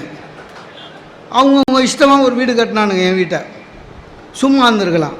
நான் கிரகப்பிரவேசம் வச்சேன் சார், விடிய காலையில் 5 மணி சார், செம்ம மழை. நம்ப மாட்டேங்க, என் வீடு இந்த கட்டின வீடு இருக்குதுல, 4-5 பேரை கேட்டுன்னு தான் போனேன். எங்கன்னே தெரில, சேரும் சகதியமாக இருந்தது வடியெல்லாம். போய் நிற்கிறேன். திருச்சியிலேருந்து எங்கள் மாமா எனக்கு முன்னால் வந்துட்டார். அவர் திருச்சியில் தான் இருக்கார். எப்போ? 5 மணிக்கு. எங்கே? பொய்ச்சலூர். எப்படி வந்தாருன்னு தெரியலிங்க, எப்படி கஷ்டப்பட்டு வந்துட்டார். நான் நிற்கிறேன், ஐயர் வந்துட்டார். ஐயர் அங்கே சொல்கிறாரு, சரி மாடும் கண்ணும் முதல்ல போகணும் அப்படின்னாரு. எங்கே போகிறது? நானே வழி தெரியாமல் கண்ணு தெரியாமல் இப்படி தான் வந்தேன். நீங்கள் சொல்லவே இல்லையேன்னு. கிரகப்பிரவேசத்துக்கு மாடு கண்ணு வேணும்னு உங்களுக்கே தெரியும்னு நினச்சேன் அப்படின்னாரு. இப்போ மாட்டுக்கு எங்கே போகிறது காலங்காலையில்? அப்புறம் பார்த்தேன் என் ஒய்ஃபை. நீங்கள் பையனை கையில் பிடிச்சின்னு நீ முன்னால் போ.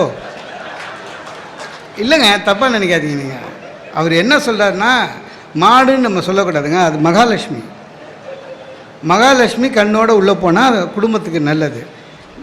அதனால் நீ எங்கள் வீட்டுக்கு நீ தான் மகாலட்சுமி, பையனை பிடிச்சி நீ முன்னால் போ, வலது கால் வச்சின்னு. அப்போ நான் மாடா அப்படின்னா 2 பேருக்கு அங்கேயே சண்டை 4 மணிக்கே.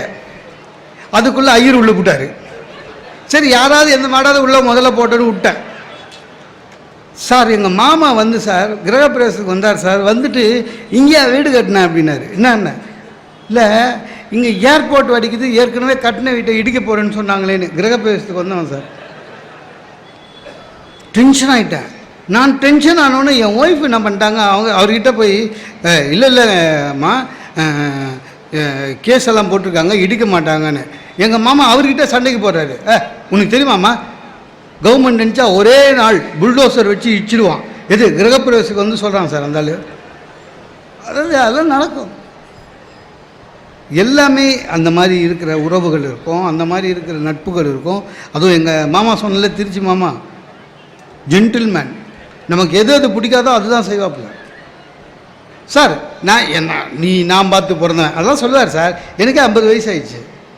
இன்னும் கூட வாடா போடா எல்லாரும் எதிர்க்கே மரியாதை இல்லாமல் பேசுறது, சத்தமாக பேசுறது. இவர் பேசுறது தெரு ஃபுல்லாக கேட்கும். எனக்கு தெரியாமங்க, எனக்கு வீடு சின்னதாங்க, ஆனால் என் வீடு க்ளீனாக அந்த அங்கங்கே ஓசியில் கேலண்டர் வாங்கி ஆணி அடித்து மாட்டுறதுலாம் எனக்கு பிடிக்காது. படமே மாட்டக்கூடாது, எனக்கு க்ளீனாக இருக்கணும், சவுறு அழகாக. எனக்கே தெரியாமங்க நான் ஆஃபீஸில் இருக்கும்போது எனக்கு ஃபோன் பண்ணுறாரு, டேய் மாப்பிள்ள வீட்டில் ஒரு சாமியார் படம் மாட்டியிருக்கேன், கும்பிடு எங்கேயோ போயிடுவேன் அப்படின்னாரு. வந்து பார்த்தா ஒரு சாமியார் படம் நடு ஹாலில். டென்ஷன் ஆகிட்டேன். எப்பவுமே இன்னொன்று தூக்கி போகிறதுக்கும் மனசு வரல.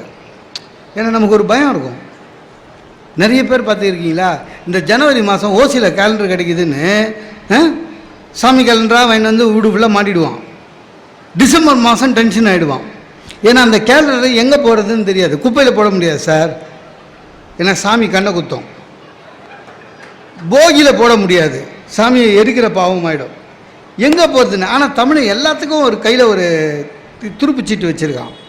எல்லா கேலண்டரையும் சுற்றி ஏதாவது சிவன் கோயிலில் நவகிரகம் பக்கத்தில் வச்சுட்டு வந்துடுவான். நம்மளை பொறுத்தளவுக்கு நவகிரகன்றது பழைய கேலண்டர் வைக்கிற இடம். இந்த சாமியார் படம் வந்துச்சு சார், நான் கும்பிட்றது இல்லை சார். என் ஒய்ஃபு பயங்கரமாக கும்பிட ஆரம்பிச்சிட்டான். எப்படி கிட்டத்தட்ட விசிறி ரசிக்க மாதிரி ஆகிட்டான். பெரிய மாமா பண்ணது நல்லதுங்க, இந்த சாமியார் வந்ததுலேருந்து படம் வந்ததுலேருந்து எல்லாமே நல்லதாக நடக்குதுங்க.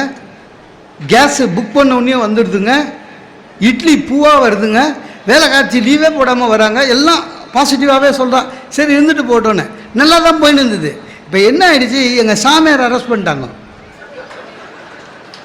எது நம்ம ஹாலில் இருக்கிறது. இப்போ தனியாக தீவு வாங்கியிருக்காரு, அது வேறு விஷயம் சார். அரெஸ்ட் பண்ணிட்டாங்க. இப்போ நான் என்னங்க பண்ணுறது?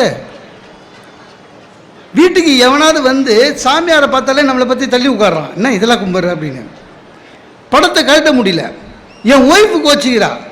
என் ஒய்ஃபு சொல்கிறா அவர் மேலே வெறும் குற்றப்பத்திரிக்கை தான் தாக்கல் பண்ணுது, இன்னும் தீர்ப்பு வரலன்றா. இப்போது எங்கள் மாமா பண்ண வேலையினால் என் ஹாலில் இருக்கிற சாமியார் படத்தை தூக்கி போகிறதுக்கு நான் ஹைகோர்ட்டு ஜட்ஜ்மெண்ட்டுக்காக வெயிட் பண்ணினுக்கிறேன். இதெல்லாம் இந்த சொந்தக்காரனுங்க பண்ணுற தொல்லை. இப்போ அந்த மாமா வர்றதில்லை வீட்டுக்கு. இந்த உறவுக்காரங்க வராமல் இருக்கிறதுக்கு தான் டெக்னிக் இருக்குது. எங்கள் மாமாவுக்கு ஒரு வைத்தியம் கொடுத்தேன், அதுலேருந்து வர்றதில்லை. ஒன்றும் இல்லை, நம்மள நிறைய பேர் டீ குடிப்போம்ல. டீ வந்து நம்ம எப்படி குடிப்போம், பாலோடு சேர்த்து சர்க்கரை போட்டு குடிப்போம், அப்படி தான் பழக்கம் இருக்கும். நிறைய பேருக்கு இப்போ கூட இந்த டிப் டீ குடிக்க வராது. இது இந்த டீ பேக் வச்சு எங்கள் சொந்தக்காரங்களுக்கு வரவே வராது, எங்கள் மாமாவுக்கு வரவே வராதுன்னு எனக்கு தெரியும். ஒரு நாள் மாமா வந்தார், என் ஒய்ஃபுக்கிட்ட சொன்னேன், மாமா டீ கேட்பேன், நீ என்ன பண்ணுற டீ பேக்கோடு கொடுன்னேன். ஏங்க நான் கொடு. வந்தார், என்னடா வரும்போதெல்லாம் கேட்பாருங்க, ப்ரமோஷன் வாங்கினியா அப்படின்னு. அவரு நம்ம மாதம் மாதம் ப்ரமோஷன் வாங்கின மாதிரி வந்தார், உட்கார்ந்தார். அதே மாதிரி தான், என்னடா எப்படிக்கிற ஆச்சா சத்தமாக பேசின்னு இருந்தார். மாமாவுக்கு டீ கொடு அப்படின்னா அவள் டீ பேக்கு போட்டு எடுத்துகிட்டு வந்து கொடுத்தா. அதை பார்த்தார் சார், டென்ஷன் ஆகிட்டார். அவர் டென்ஷன் ஆகிறது தெரியுது, ஏன்னா சத்தம் குறையுது. சைலண்ட் ஆகிட்டார். அவருக்கு அதை எப்படி குடிக்கணும்னு தெரியல. இது என்னது டீ மாமா குடிங்க, இல்லை இப்படி இருக்கு குடிங்க. கை எடுத்தார். மாமா டிப். டே நான் சோஃபாவில் வெள்ளைக்காரனாட்ட கால் மேலே கால். அவருக்கு தெரியுதுங்க, அவருக்கு வேர்த்திடுச்சு. டென்ஷன் ஆகி பிபி ஏறி இங்கெல்லாம் வேர்வை வருது. என் ஒய்ஃப் அவருக்கு பின்னால் சோஃபாவில் போய் நின்று, பாவங்க நான் கொன்னுடுவேன், போ சாமியார் படமாக வச்சுட்டு போகிறேன். என்ன பண்ணாருங்க, இப்படி இதாரு. மாமா அப்படின்னா அப்புறம் கார்பரேஷன் பம்ப் அடிக்கிற மாதிரி இப்படி இப்படின்னாரு. நம்ம வாங்குகிற டீ பேக்கெல்லாம் ரொம்ப விலை கம்மி இல்லை, ரொம்ப ஆடினீங்கன்னா உள்ளே கிழிஞ்சிடும். அவருக்கு அதை எப்படி எடுத்து போட்டு, இப்போ வீட்டுலாம் தூக்கி போட்டு குடிப்பாருங்க, இன்னொருத்தர் வீட்டில் இருக்காரு, அதை எடுத்து போடுறதா டென்ஷனில் நரம்பெல்லாம் தெரியுதுங்க.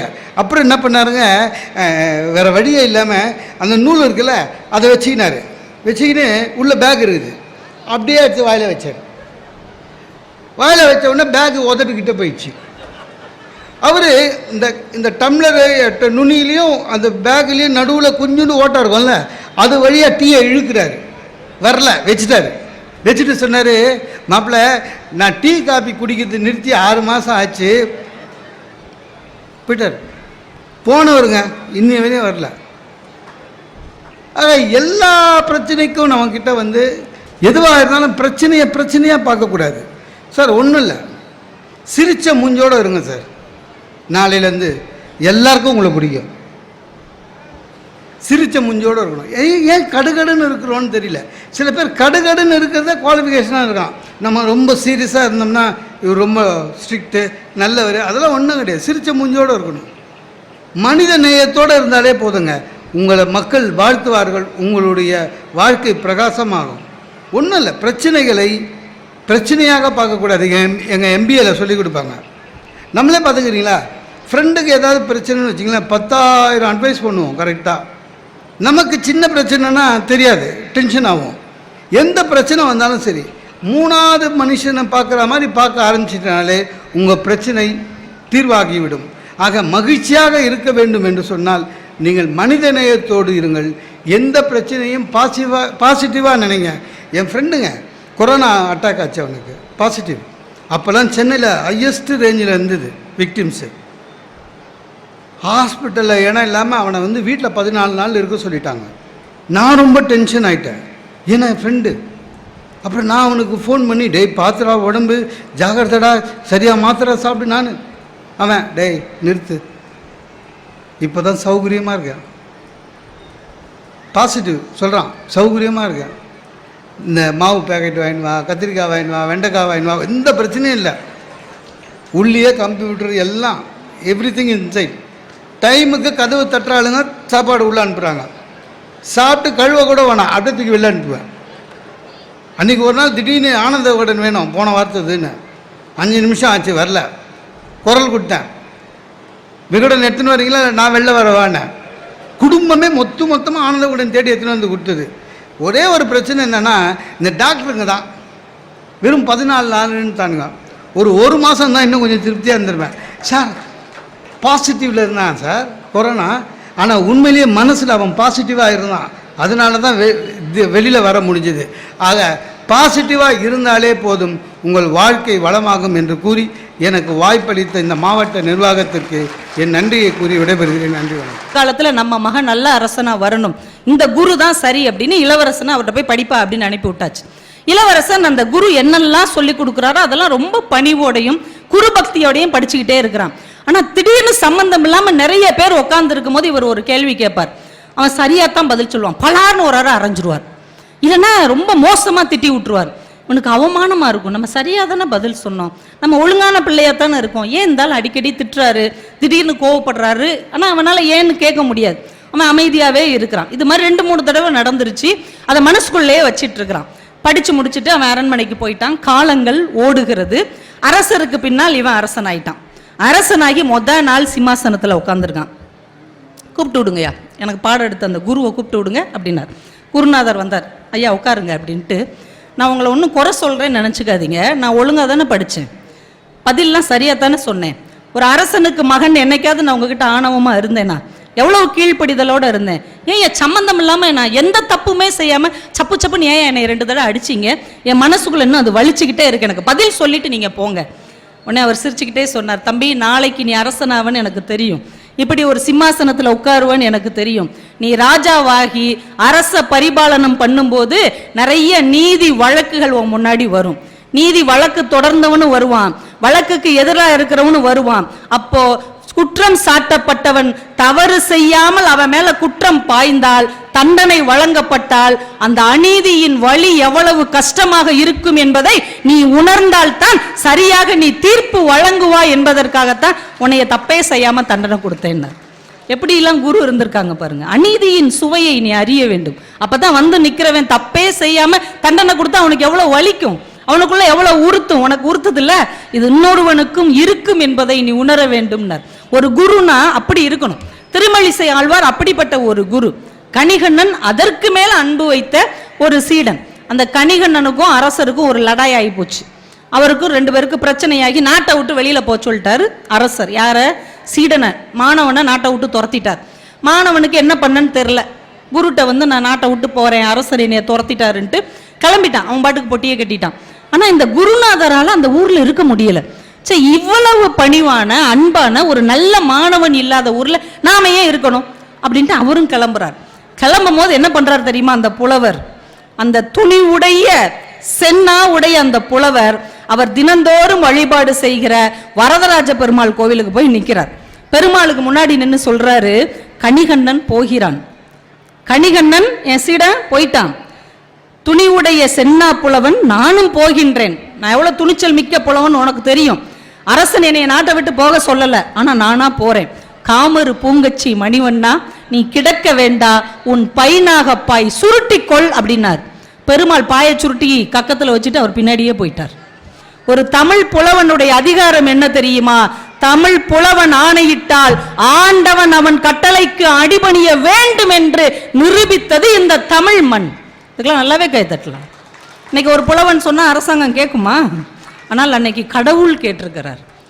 என்னுடைய புலவன் சொன்னா நான் நாட்டை விட்டு போவேன்னு அரசனுடைய ஆணையை எதிர்த்து ஆண்டவனே போயிருக்கிறார் என்றால் ஒரு தமிழ் புலவனுக்கு அப்படி ஒரு துணிச்சல் இருக்கிறது, அவன் சொல்லுக்கு அவ்வளவு ஆற்றல் இருந்திருக்கிறது. இதுதான் நம்முடைய மொழியின் அழகான சிறப்பு, சாதாரணமான விஷயம் இல்லை.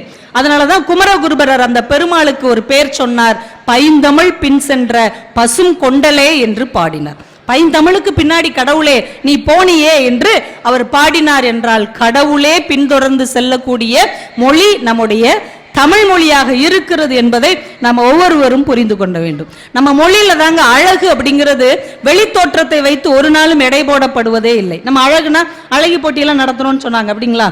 அழகி போட்டியெல்லாம் வச்சுக்கின்னு சொன்னீங்க தானே, இங்க நடந்ததுன்னாங்க. உண்மையிலேயே அழகி போட்டி, ஆண் அழகன் போட்டினா என்னதுங்க? வெளித்தோற்றம் வலிமையாகவும் அழகாகவும் கலராகவும் இருக்கிறதா அழகு? அது அழகு இல்லை. அது அழகுன்னு நம்ம மொழி சொல்லவே கிடையாது. நம்ம மொழி எதை அழகுன்னு சொல்லுது தெரியுமா? ஆச்சரியப்படுவீங்க. ஏற்கலப்பை எத்தனை பேர் பார்த்துருக்கிறீங்க? ஏற்கலப்பை பரவாயில்ல, நிறைய பேர் பார்த்துருக்கிறீங்க. அது இல்லை நமக்கு சாப்பாடே கிடையாது இல்லையா? அந்த ஏர் அப்படிங்கிற வார்த்தைக்கு தமிழ்ல என்ன அர்த்தம் தெரியுமா? அழகுன்னு அர்த்தம். ஏறுங்கிற வார்த்தைக்கு அழகுன்னு அர்த்தம். ஏறார்ந்த கண்ணி யசோதை இளஞ்சிங்கம்னு ஆண்டாள் பாடுறா. எங்க ஊர் பக்கத்து ஊருக்காரி. நான் ராஜபாளையம், ஆண்டாள் என் பக்கத்து ஊர் ஸ்ரீவில்லிபுத்தூர், நாங்களாம் பக்கத்து ஊருக்காரங்க. ஏறார்ந்த கண்ணி யசோதை இளம் சிங்கம் அப்படின்னா என்ன அர்த்தம்? அழகான கண்களை உடைய யசோதையின் மகனாகிய கண்ணன் அப்படின்னு பாடுறாங்க. ஏர் ஆர்ந்தனா அழகானன்னு அர்த்தம். ஏன் ஏருக்கு போய் அழகுன்னு சொன்னாங்க? ஏர் கலப்பை எப்படி இருக்கும்? இப்படி கோணல் மானலா தானே இருக்கும். கோணல் மானலா இருக்கிற ஒரு பொருள் எப்படி அழகானதாக மாறும்?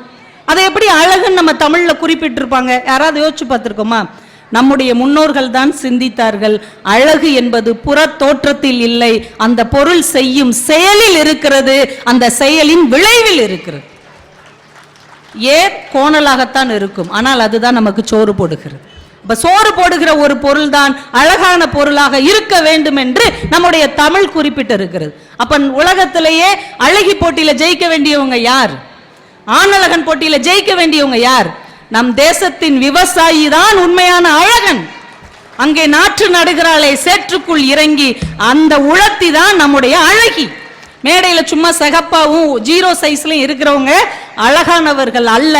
யார் இந்த உலகத்துக்கு உதவியாக இருக்கிறார்களோ அவர்கள் தான் உண்மையான அழகானவர்கள். தயவு செஞ்சு அழகுங்கிறதுக்கு இதுக்கு முன்னாடி நீங்க வச்சிருக்கிற வரைவிலக்கணத்தை உடைத்து எறிந்து விட்டு உள்ளத்தின் அழகுதான் உண்மையான அழகு என்று என் மொழி எனக்கு கற்றுக் கொடுத்திருக்கிறது என்று நீங்கள் கம்பீரமாக சொல்லுங்க. நம்ம செய்கிற செயல், நம்ம சொல்லுகிற சொல் எல்லாத்திலையும் ஒரு அர்த்தத்தை வைத்தது நம்முடைய மொழி. நீங்க சாப்பிடும் போது பாருங்க, நம்ம எப்படி சாப்பிடுவோம்? தலை குனிஞ்சு சோறு அள்ளி சாப்பிடுவோம். தலை குனிஞ்சு தானே சாப்பிடுவோம், மண்ணை பார்த்து சாப்பிடுவோம். ஏன்? இந்த அரிசி, இந்த நெல் இந்த மண்ணிலிருந்து கிடைக்கிறது, இந்த பூமியிலிருந்து கிடைக்கிறது. இந்த மண்ணுக்கு நன்றி சொல்வதற்காக நாம் தரையை பார்த்து சோறு சாப்பிட்றோம். தண்ணி குடிக்கும் போது எப்படி குடிக்கிறோம்? அண்ணாந்து குடிக்கிறோம். ஏன் தெரியுமா? இந்த தண்ணீர் வானத்திலிருந்து மழையாக கிடைக்கிறது. அந்த வானத்திற்கு நன்றி சொல்வதற்காக நாம் அண்ணாந்து தண்ணீர் குடிக்கிறோம். இன்னும் கூட ஒரு நுட்பம் சொல்லலாம். மது அருந்துகிறவர்கள் கண்ணை மூடிக்கொண்டுதான் மது அருந்துவார்களாம். நீங்க பார்த்துருக்கீங்களா? சினிமாவில் பார்த்துருப்பீங்க. ஏன் தெரியுமா? கூடிய சீக்கிரம் நீ கண்ணை மூட போறன்னு அர்த்தம். எல்லாத்துலேயும் நம்ம தமிழர்கள் குடிகாரர்களாக இருந்தாலும் கூட அந்த தமிழ் பண்பாட்டோடு தான் இருப்பார்கள். நான் சீக்கிரம் கண்ணை மூடிடுவேன் அப்படின்னு சொல்லி தான் மதுவே அவங்க அறுத்துறாங்க. கவிஞர் வாலி அவர்கள் கண்ணதாசன் மறைந்த போது ஒரு 2 வரி எழுதினார். அதை ஒரு மொழியுடைய அழகு பாருங்க. கண்ணதாசன் இறந்ததற்கு காரணம் மது வருந்தியது. கண்ணதாசன் இறந்ததற்கு காரணம் மது வருந்தியது. இதை கேள்விப்பட்டு மது வருந்தியது. இப்படி போற போக்குல ஒரு அழகியலை நம்முடைய மொழி நமக்கு கொடுக்கிறது. விளையாட்டா பார்த்தா கூட, விளையாட்டுல பார்த்தா கூட தமிழினுடைய நுட்பம் அவ்வளவு ஆழமானது, அபூர்வமானது. நம்ம தமிழனுடைய விளையாட்டு என்னங்க? இன்னைக்கு பூரா கிரிக்கெட் தான் தமிழனுடைய விளையாட்டு. சிஎஸ்கே ஜெயிச்சானா, அவன் வந்தானா, இவன் போனானா, இதே அக்கப்போராதான் வீட்டில் கிடக்குது. எல்லாம் கிரிக்கெட்டில் போய் உட்காந்துக்கிட்டு இருக்கோம்ல. ஆனால் அது நம்ம விளையாட்டு கிடையாது. நம்முடைய விளையாட்டு நீங்கள் போன தலைமுறை வரைக்கும் பாருங்க, 10 பருவ பெண்களுக்கு வந்து பல்லாங்குழியை விளையாட கொடுப்பாங்க இல்லையா? ஏஜ் அட்டன் பண்ண பிள்ளைங்களை வீட்டில் உட்கார வச்சு ஒரு பல்லாங்குழியை கொடுத்து பேசாமல் விளையாடு அப்படின்ட்டுருவாங்க. அதுக்கு 2 வரை உட்காந்து விளையாடிக்கிட்டு இருப்பாங்க.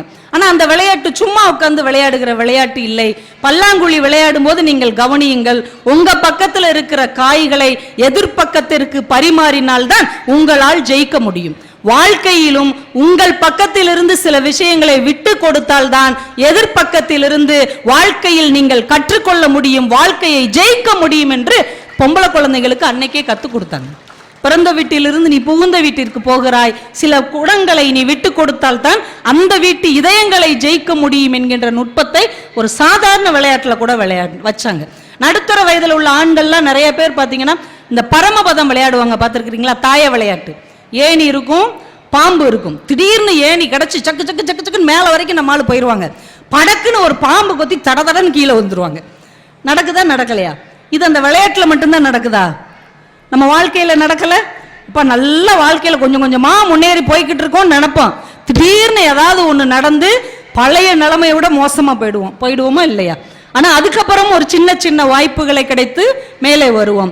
இதுதான் மோட்டிவேஷனல் சொல்லி வெளிநாட்டுக்காரன் 1008 புக்கு போட்டுட்டு இருக்கான். ஆனால் நம்முடைய தமிழன் அதை சாதாரணமான விளையாட்டிலேயே வைத்தான். நீங்கள் விளையாடும் போது, உங்க வாழ்க்கையில் நீங்கள் செயல்படும் போது நிறைய ஏணி வரும், திடீரென்று பாம்பும் வரும். பயந்து விடாதே, அதற்கடுத்து உனக்கு ஒரு ஏணி காத்திருக்கிறது, வாழ்க்கையில் ஏற்றம் காத்திருக்கிறது என்று நம் முன்னேற்றத்திற்கு வழி சொன்னது நம்முடைய தமிழ் மொழி விளையாட்டு. இன்னைக்கு இதெல்லாத்தையும் விட்டுட்டோம். எத்தனை விளையாட்டு சாதாரணமா நம்ம சின்ன பிள்ளைங்களா இருக்கும்போது ஒரு விளையாட்டு விளையாடுவோம் தெரியுமா? கண்ணாமூச்சின்னு ஒரு விளையாட்டு. எல்லாம் பெரியவங்க நீங்களாம் விளையாடி இருக்கீங்களா? அந்த பிள்ளைங்க பரவாயில்ல, உண்மையிலேயே அவங்களுக்கு ஒரு வாய்ப்பு கிடைச்சிருக்கு. எங்க காலத்துல எல்லாம் இந்த கண்ணாமூச்சி விளையாட்டு ரொம்ப சர்வசாதாரணமா நடக்கும். நான் இப்ப யோசிச்சு பாக்குறேன், நமக்கு தான் கண்ணு தெரியுது இல்ல, கண்ணு தெரிகிற ஒருத்தைய பிடிச்சி கண்ணை கெட்டி விட்டு இப்படி சுத்தி வேற விட்டு போ எல்லாரையும் கண்டுபிடினா எப்படி கண்டுபிடிக்கிறது? கண்ணு தெரிஞ்ச ஒருத்தங்க ஏங்க கண்ணு தெரியாத மாதிரி விளையாடணும்? எனக்கா கேள்வி கேட்டிருக்கோமா? எத்தனை விஷயத்துக்கு கேள்வி கேட்குறோம். இது ஏன் அப்படி இருந்தது, அது ஏன் இப்படி செய்கிற, இந்த உப்புமா ஏன் இப்படி இருக்கு, 1000 கேள்வி கேட்குறோம்ல. கண்ணாமூச்சி விளையாட்டு கண்ணு தெரிஞ்சவங்களுக்கு எதுக்கு கேட்டிருக்குமா? நொண்டின்னு ஒரு விளையாட்டு இருந்தது இல்லைங்க.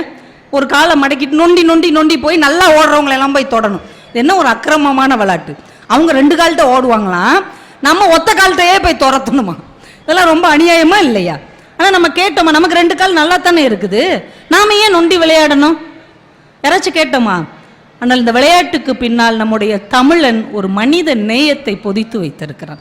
நீங்க நொண்டி விளையாடும் போதும் கண்ணாமூச்சி விளையாடும் போதும் உங்களுக்கே தெரியும், கண் தெரியாத மனிதர்களுடைய உலகம் எவ்வளவு இருட்டாக இருக்கும் என்பதை கண்ணாமூச்சி என்கின்ற விளையாட்டின் மூலமாக நம் பிள்ளைகள் கற்றுக்கொள்ள வேண்டும் என்பதற்காக அந்த விளையாட்டை கண்ணை மூடிட்டு விளையாட வச்சாங்க.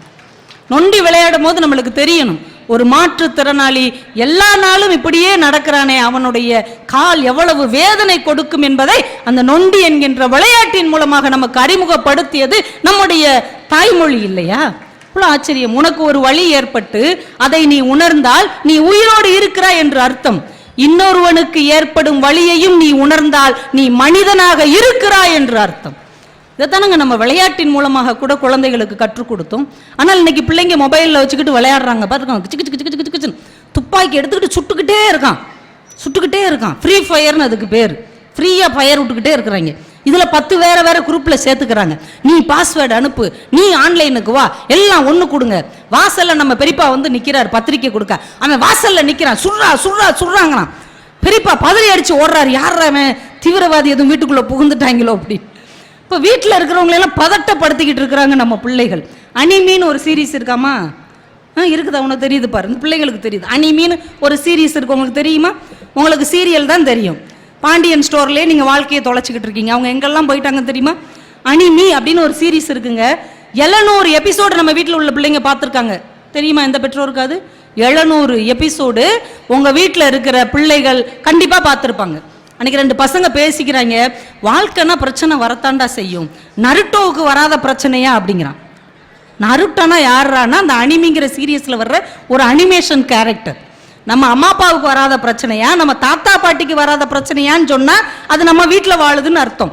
அது ஏதோ ஒரு ஜப்பான்ல உள்ள சீரீஸ்ல வர்ற கேரக்டர் படாத பாடான்னு சொல்லுதுன்னா, நம் வீட்டு பிள்ளைகள் நம் வீட்டில் இருக்கிறார்கள், ஆனால் ஜப்பானில் வாழ்ந்து கொண்டு இருக்கிறார்கள்.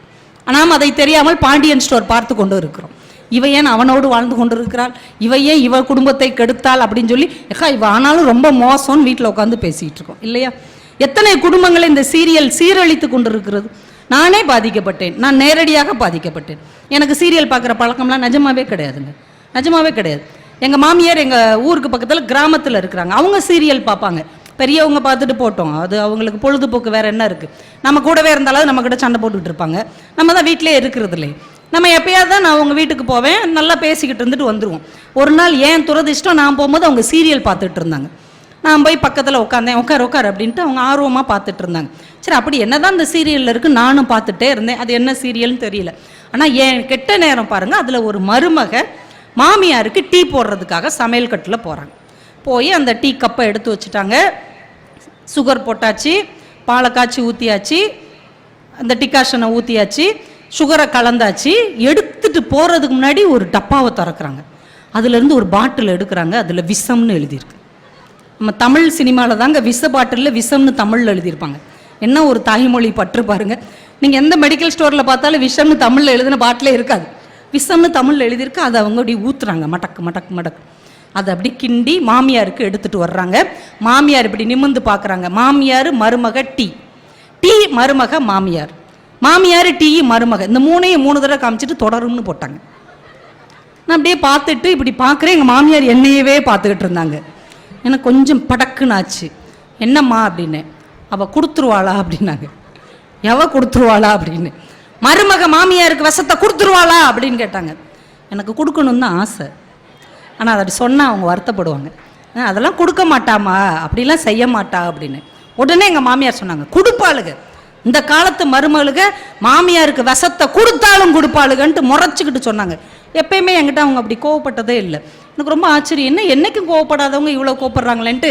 சரி சரி, நீங்கள் டென்ஷன் ஆகாதீங்க, நான் வேணா உங்களுக்கு ஒரு டீ போட்டு தரவா அப்படின்னு கேட்டேன். இன்னைக்கு வரைக்கும் எங்கள் மாமியார் என்கிட்ட பச்சை தண்ணி கூட வாங்கி குடிக்க மாட்டாங்க. ஒரு சீரியலில் வந்த ஒரு காட்சி ஒரு ஒற்றுமையாக இருந்த குடும்பத்துக்குள்ள எவ்வளோ பெரிய கும்மி அடிச்சுட்டு போயிடுச்சு பார்த்தீங்களா? வாழ்க்கை அப்படி போயிட்டு இருக்கு. நம்ம வீட்டு பிள்ளைங்க சீரீஸில் வாழ்க்கையை தொலைச்சிட்டு இருக்கிறாங்க. ஆனால் உண்மையான தமிழனுடைய விளையாட்டு என்பது மனித நேயம் நிறைந்ததாக, சக உயிர்களை நேசிப்பதாக, சக மனிதர்களின் மேல் அக்கறை செலுத்துவதாக இருந்தது.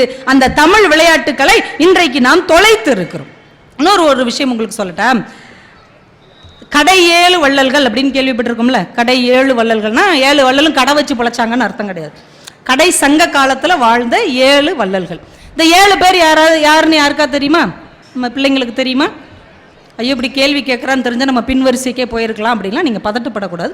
சும்மா கேட்பேன், அப்புறம் நானாக சொல்லிடுவேன். என்ன அந்த 7 பேர் யார் யார் அப்படின்னா, பேகன், பாரி, காரி, ஆய், அதியமான், நள்ளி, ஓரி. இந்த 7 பேர் தான் கடை 7 வள்ளல்கள். இந்த 7 பேருமே வந்தவங்களுக்கு வாரி வாரி செல்வங்களை கொடுத்த ரொம்ப நல்லவங்க வள்ளல்கள், கடை 7 வள்ளல்கள். இந்த 7 பேர்ல யார் ரொம்ப சிறந்தவங்க சொல்ல முடியுமா? பேகன், பாரி, காரி, ஆய், ஓரி, நள்ளி, அதியமான். இந்த 7 பேர்ல யார் ரொம்ப சிறந்தவங்களா இருப்பாங்க? 7 பேருமே சிறந்தவங்க தான். இதுல தி பெஸ்ட் அப்படின்னு சொல்லுவோம் இல்லையா? அப்படின்னு யாரை சொல்லலாம்? இன்னொருத்தர் 2 பேரை சொல்லலாம் இல்லைங்கய்யா. புறப்பொருள் வெண்பா மாலை என்கின்ற நம் தமிழ் இலக்கண நூல் சொல்லுகிறது, முல்லைக்கு தேரும் மயிலுக்கு போர்வையும் எல்லை நீர் ஞாலத்து இசை விளங்க தொல்லை இரவாமல் ஈந்த இறைவன் போல் நீயும் கரவாமல் ஈகை கடன் அப்படின்னார். திடீர்னு ஏதோ ஒரு லாங்குவேஜ் பேசுற மாதிரியே இருக்குல்ல. 7 வள்ளல்கள் இருந்தாலும் முல்லைக்கு தேர் தந்த பாரியும் மயிலுக்கு போர்வை தந்த பேகனும் போல நீங்கள் அத்துணை பேரும் வாழ வேண்டும் என்று அந்த புறப்பொருள் வெண்பாமாலை சொன்னது. ஏன் அப்படி? 7 பேருமே வள்ளல்கள் தானே.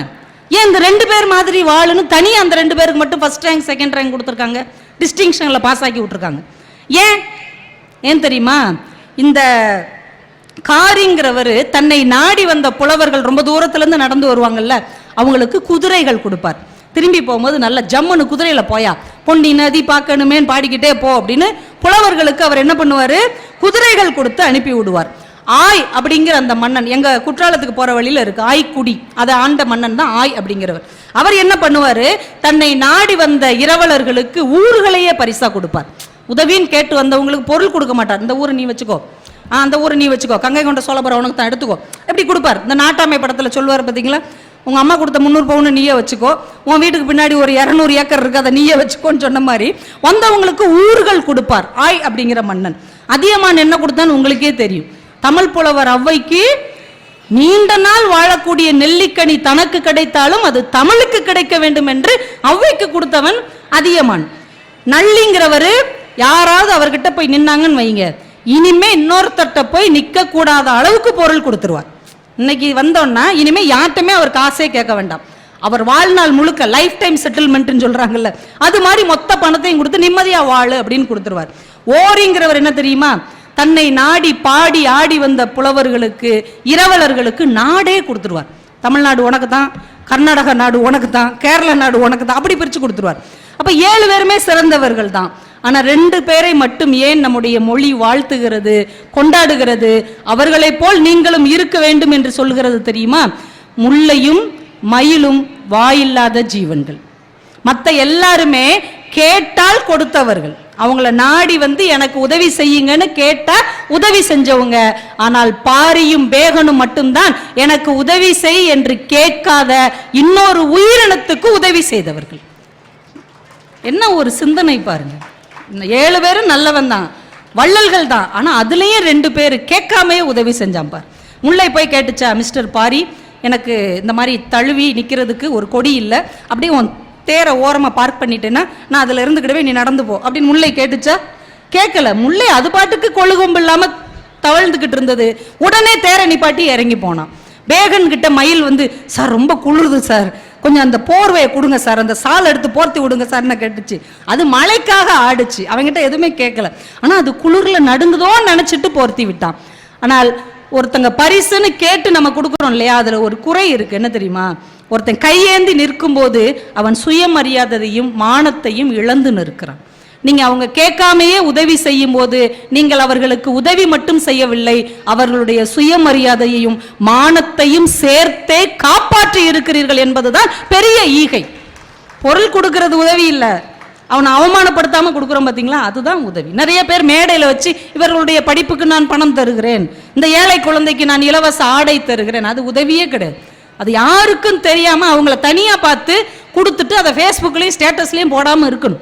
அதுதான் உண்மையான உதவி. பொருள் வாங்கியவன் மானத்தையும் சுயமரியாதையும் சேர்த்து நீங்கள் கொடுக்க வேண்டும். அதுதான் உண்மையான ஈகை என்று நம்முடைய மொழி நமக்கு கற்றுக் கொடுத்திருக்கிறது. ஆனா நம்ம எவ்வளவு மாறிட்டோம், 500 ரூபாய் கொடுத்துட்டு 5000 ரூபாய்க்கு விளம்பரம் பண்ணிட்டு இருக்கோம். இதெல்லாம் நம்ம தமிழர்களுடைய குணமே கிடையாது. ஒருத்தவருக்கு கொடுக்க வேண்டும் என்றால் யாருக்கும் தெரியாமல் அவன் மட்டும் அறியும் வண்ணம் உதவி செய் என்று சொன்னது நம்முடைய மொழி. இன்னும் எவ்வளவு விஷயங்கள் அது நமக்கு கற்றுக் கொடுத்து கொண்டே இருக்கிறது. அதுதாங்க அறிவை தாண்டிய அன்பு. நீங்க எவ்வளவு அறிவாளியாகவும் இருக்கலாம், ஆனால் இன்னொரு உயிருக்கு அன்பு செலுத்தாவிட்டால் இந்த அறிவினால் எந்த அர்த்தமும் கிடையாது என்பதைத்தான் நம்முடைய மொழி நமக்கு கற்றுக் கொடுத்திருக்கிறது. இந்த மொழியுடைய சிறப்பு என்ன தெரியுமா? அதோடைய தொடர்ச்சி தான் அதன் சிறப்பு. இங்க யோசிச்சு பாருங்க, சாக்ரடீஸை நம்ம எவ்வளவு கொண்டாடுறோம். எங்கேயோ ஒரு கிரேக்க நாட்டுல, ஏதென்ஸ் நாட்டு வீர இளைஞர்களே ஓடி வாருங்கள், நான் உங்களுக்கு தருகிறேன் அறிவாயுதம் அப்படிலாம் பேசினார். அந்த சாக்ரடீஸ் பேசிய அந்த மொழி இன்றைக்கு உயிரோடு இல்லை. உங்களுக்கு தெரியுமா? சாக்ரடீஸ் பேசிய கிரேக்க மொழி இன்றைக்கு பேச்சு வழக்கில் கிடையவே கிடையாது. ஒரு கன்னத்தை அடித்தால் இன்னொரு கன்னத்தை காட்டுங்கள் சொன்ன இயேசு பெருமான் பேசிய ஹீப்ரு மொழி இன்றைக்கு உலகத்தில் இல்லை. அலெக்சாண்டர் பேசிய மொழி இல்லை. சீசர் பேசிய லத்தீன் மொழி இன்றைக்கு தேவாலயங்கள் மட்டும்தான் இருக்கிறது. காளிதாசன் எழுதிய சமஸ்கிருதம் கோயிலுக்குள் மட்டும்தான் இருக்கிறது. ஆனால் காலங்களை கடந்து தொன்மையான மொழி கணினி காலத்திலும் தன்னை உயிர்ப்பித்து கொண்டு இந்த சூழலிலும் அடுத்த தலைமுறை பிள்ளைகள் உட்கார்ந்து கைதட்டி கேட்கிற ஒரு மொழி என்றால் அது நம்முடைய தாய்மொழியாக மட்டும்தான் இருக்கிறது. எவ்வளவு விஷயங்களை அது நமக்கு கற்றுக் கொடுத்திருக்கிறது. நான் கொஞ்ச நேரத்தில் ஒரு 3-4 விஷயத்தை நான் சொல்லி முடித்துக்கிறேன். மகாத்மா காந்தி யாரு? நம்முடைய தேசத்தின் தந்தை இல்லையா? அவர் தான் நம்ம எல்லாருக்குமே தந்தை, நமக்கு சுதந்திரம் வாங்கி தந்தவர். ஆனால் மகாத்மா காந்திக்கு கிடைக்காத வாய்ப்பு தமிழர்களாகிய நமக்கு கிடைத்திருக்கிறது. தெரியுமா உங்களுக்கு? டி டிகேசி அப்படின்னு ஒருத்தர் கேள்விப்பட்டிருக்கிறீங்களா? எங்கள் ஊர் பக்கத்தில் குற்றாலத்தில் வட்டத்தொட்டி அப்படின்னு ஒரு அமைப்பு வைத்து ஒரு மொழியை எப்படி ரசிக்க வேண்டும் என்று கற்றுக் கொடுத்தவர். ஒரு மொழியை எப்படி படிக்கணும் தானே எல்லாரும் கற்றுக் கொடுப்பாங்க. ஒரு மொழியை எப்படி ரசிக்கணும்னு கற்றுக் கொடுத்த ரசிகமணி டி.கே. சிதம்பரம் முதலியார் அவர்கள். அவருக்கு ராஜாஜி ரொம்ப நெருங்கிய நண்பர். அடிக்கடி இவங்க பேசும்போது கம்பராமாயணத்தை பற்றி நிறைய நுட்பங்களை ரொம்ப ரசிக்கிற மாதிரி சொல்லுவார். ஒரு நாள் காந்தி கிட்ட இவர் அறிமுகப்படுத்தி இருக்கிறார். இவர் கம்பராமாயணத்தில் உள்ள சில முக்கியமான பாடலை சொல்லி அதுக்கு விளக்கத்தை சொல்லி அதுல இருக்கிற அழகியலை சொல்லியிருக்கிறார். இதை ராஜாஜி கேட்டு கேட்டு காந்திக்கு மொழிபெயர்த்து சொல்றார். காந்தி அப்படியே அசந்து போயிட்டார். இந்த கதை எனக்கும் தெரியும், எங்க மொழியில நானும் படிச்சிருக்கேன், ஆனா இதுக்குள்ள இவ்வளவு ஆழமான நுட்பம் இருக்கிறதா, இதை நானும் படிக்கணும், இதை நானும் தமிழ்ல படித்து அதை அப்படியே உணர வேண்டும், என்னால முடியுமா அப்படின்னு காந்தி கேட்டார். நீங்க எனக்கு சொல்லித்தர முடியுமா அப்படின்னு ரசிகமணிகிட்ட கேட்டார். அப்ப ரசிகமணி என்ன பதில் சொன்னார் தெரியுமா? காந்தி அவர்களே, கம்பராமாயணத்தை நீங்கள் தமிழில் படித்து அதன் நுட்பத்தை தமிழில் உணர வேண்டும் என்றால் இந்த ஜென்மத்தில் முடியாது. அடுத்த ஜென்மத்தில் நீங்கள் தமிழ்நாட்டில் தமிழனாக பிறந்தால்தான் முடியும், அது வரைக்கும் உங்களுக்கு வாய்ப்பு இல்லைன்ட்டாங்க. இப்போ மகாத்மா காந்திக்கே அந்த வாய்ப்பு இல்லை, அடுத்த ஜென்மத்தில் தான் கிடைக்கும். ஆனால் நாம் எல்லாருமே தமிழ்நாட்டில் தமிழனாகத்தானே பிறந்திருக்கிறோம். கம்பராமாயணத்தை வாசிக்கக்கூடிய வாய்ப்பு நமக்கு இருக்கிறது இல்லையா? மகாத்மா காந்திக்கு கிடைக்காத வாய்ப்பு நமக்கு கிடைத்திருக்கிறது. ஆனால் எத்தனை பேர் அதை பயன்படுத்தி கொண்டிருக்கிறோம் அப்படிங்கிறதா வேதனையான ஒரு விஷயம். அமெரிக்காலங்க நிலாவுக்கு முத ஒரு விண்கலம் அனுப்புனாங்க. மனிதர்கள் அனுப்புறதுக்கு முன்னாடி ஒரு ஆள் இல்லாத விண்கலத்தை அனுப்புனாங்க. பயணியர் விண்கலம்னு அதுக்கு பேர். அந்த விண்கலத்தை அனுப்பும்போது யோசனை பண்ணாங்க, ஒருவேளை நிலால மனிதன் இருந்தான்னா, இந்த விண்கலத்தை திறந்து உள்ள வந்து எட்டி பார்த்தான்னா, அவன் கூட நம்ம தொடர்பு கொள்ளணும்ல, ஒரு கம்யூனிகேட் பண்றதுக்கு என்ன பண்ணலாம் அப்படின்னு உலகத்தின் தொன்மையான மொழிகள் ஒரு 14 தேர்ந்தெடுத்து அந்த 16 மொழியிலையும் ஒரு கடிதம் மாதிரி எழுதி உள்ள ஒட்டி வச்சாங்க. இந்த உலகத்தின் தொன்மையான 14 மொழிகள் என்று அமெரிக்க விஞ்ஞானிகள் தேர்ந்தெடுத்த மொழியில் ஒன்று நம்முடைய தாய்மொழியாகிய தமிழ் மொழி. அவன் நம்பியிருக்கான், அமெரிக்காக்காரன் நம்பியிருக்கான், நிலால மனுஷன் இருந்தான்னா அவன் தமிழ் பேசுவான்னு நம்பியிருக்கான். ஆனால் நிலத்தில் நாம் இன்னைக்கு என்ன பேசிகிட்டு இருக்கோம்? நம்ம தமிழ் பேசுகிறோமா? நான் ஏர்லி மார்னிங் எழுந்து ப்ரஷ் பண்ணி டிஃபன் பண்ணி பஸ்ஸில் ஏறி ட்ராவல் பண்ணி ஆஃபீஸ்க்கு போய் ஒர்க் பண்ணி மத்தியானம் லஞ்ச் பண்ணி ஈவினிங் வாக் பண்ணி தேட்டரில் வந்து ஃபிலிம் பண்ணி நைட்டு ஸ்லீப் பண்ணி மறுபடியும் காலையில் ஏர்லி மார்னிங் எழுந்திரிச்சு ப்ரெஸ் பண்ணி கன்னி தமிழ் என்று உலகம் கொண்டாடுகிற ஒரு மொழியை இப்படி ஃபன்னி தமிழாக மாற்றியது தான் தமிழன் செய்த ஒரே சாதனை. எத்தனை மொழியை கலந்து கலந்து கலந்து நாம பேசித்து கொண்டிருக்கிறோம். நம்ம மொழியில் சிந்திப்பது தான், நம்முடைய மொழியில் உணர்வோடு பேசுவது தான் நமக்கு முன்னேற்றத்தை தரும் என்பதை குழந்தைகளுக்கு கற்றுக் கொடுங்க. ஏன்னா உலகத்தில் நீங்கள் சம்பாதிப்பதற்கு எல்லா மொழிகளையும் கற்றுக்கொள்ளுங்கள். ஆங்கிலம், பிரெஞ்சு, ஹிந்தி என்னென்ன கற்றுக்க முடியுமோ கற்றுக்கோங்க. ஆனால் நீங்கள் வாழ்வதற்கான மொழி நம்முடைய தமிழ் தான் என்பதை தயவு செய்து மறந்து விடாதீர்கள். ஏன்னா உங்க உணர்வு அதுக்குள்ள இருக்குது, உங்க உயிர் அதுக்குள்ளதான் இருக்கு. நீங்க 1000 ஆங்கிலம் பேசுங்கள், அடிபட்டா மம்மினா கத்துவீங்க, எவனா சவுட்டை கட்டி அரைஞ்சிட்டா ஃபாதர்னா கூப்பிடுவீங்க. எவ்வளோ பெரிய படிப்பாளியா இருந்தால் அடிபட்ட அம்மான்னு தாங்க கத்துவாங்க, வழி விட்டு அப்பாடான்னு அப்பாவை தான் சொல்லுவோம். இந்த உணர்வு நம்முடைய மொழியில் மட்டும்தானே நமக்கு தர முடியும். அந்த உறவுகளை நம்ம மொழி நமக்கு நெருக்கமாக கொண்டு வருவது மாதிரி வேற யாரும் கொண்டு வர முடியாது. கவிஞர் இசை அப்படின்னு ஒரு கவிஞர், 3 விஷயம் 3 கவிதையோட முடிச்சிடும். கவிஞர் இசை அப்படின்னு ஒரு கவிஞர், அவர் ஒரு கவிதை எழுதினார். அந்த கவிதையுடைய உள்ளூடல் என்னது அப்படின்னா, ஒருத்தன் வாழ்க்கையை வெறுத்துட்டான், இனிமேல் நம்ம வாழ்றதுல அர்த்தமே இல்லை அப்படின்னு தற்கொலை செய்யலான்னு முடிவு பண்ணிட்டான். தற்கொலை செய்யலான்னு முடிவு பண்ணி என்னென்னமோ நினைக்கிறான், மனசெல்லாம் ஒரே குழம்பி பித்து பிடிச்ச மாதிரி இருக்கு. அந்த நேரத்தில் அவன் கையில் ஒரு குடும்ப ஃபோட்டோ கிடைக்குது, அவன் குடும்பத்தோடு இருக்கிற ஒரு புகைப்படம் கிடக்குது. பார்க்குறான், எரிச்சலாக இருக்கு, அவனே தற்கொலை பண்ண போகிறான். ஏன் என்ன பெரிய குடும்பம் பெரிய வேண்டி கிடக்கு அப்படின்ட்டு ஒரு சிசர் எடுக்கிறான், ஒரு கத்தரிக்கோல் எடுத்து அவனை மட்டும் தனியாக வெட்டுறான். அவனை மட்டும், நான் தான் இனிமேல் இந்த குடும்பத்தில் இல்லை, இந்த உலகத்துலையுமே இல்லை, நான் ஏன் உங்கள் கூட ஃபோட்டோவில் இருக்கணும் அப்படின்ட்டு அவனை மட்டும் வெட்டுறான். வெட்டும் போது என்ன நடக்குது அதை அவர் ஒரு கவிதை எழுதியிருக்கிறாரு, கொஞ்சம் கவனமாக கேளுங்க.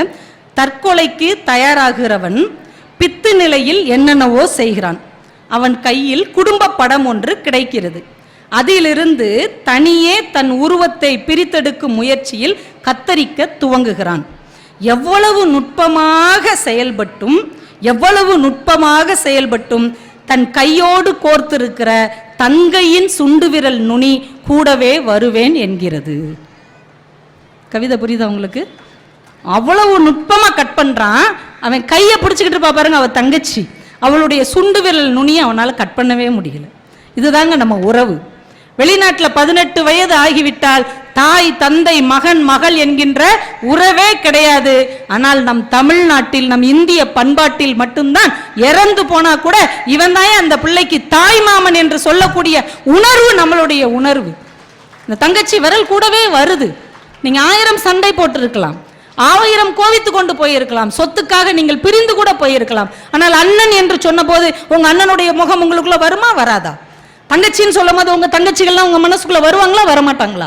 நீங்க பேசி கூட இருக்க மாட்டீங்க, அவங்களுக்கும் உங்களுக்கும் உறவே இல்லாமல் இருக்கும். ஆனால் அண்ணன் தங்கச்சி, அக்கா தம்பி, அண்ணன் தம்பி அப்படின்ற அந்த உறவு பெயரை சொல்லும் போது ஒரு கணமாவது அவர்கள் உங்களோடு அன்பு செலுத்திய அந்த கணம் நினைவில் வந்துட்டு தானே போகும். இந்த உணர்வு தாங்க நம்ம தமிழன் நமக்கு கொடுத்த சொத்து. மற்றவங்க ஈஸியா வெட்டிட்டு போயிடுவாங்க, நம்மளால அந்த சுண்டு விரல் நுனியை பற்றி கொண்ட தங்கையின் விரல் மாதிரி இந்த உணர்வு கூட வந்து கொண்டே தான் இருக்கும். இது யாரோ ஒரு கவிஞன் எழுதிய கவிதை மட்டும் இல்லை.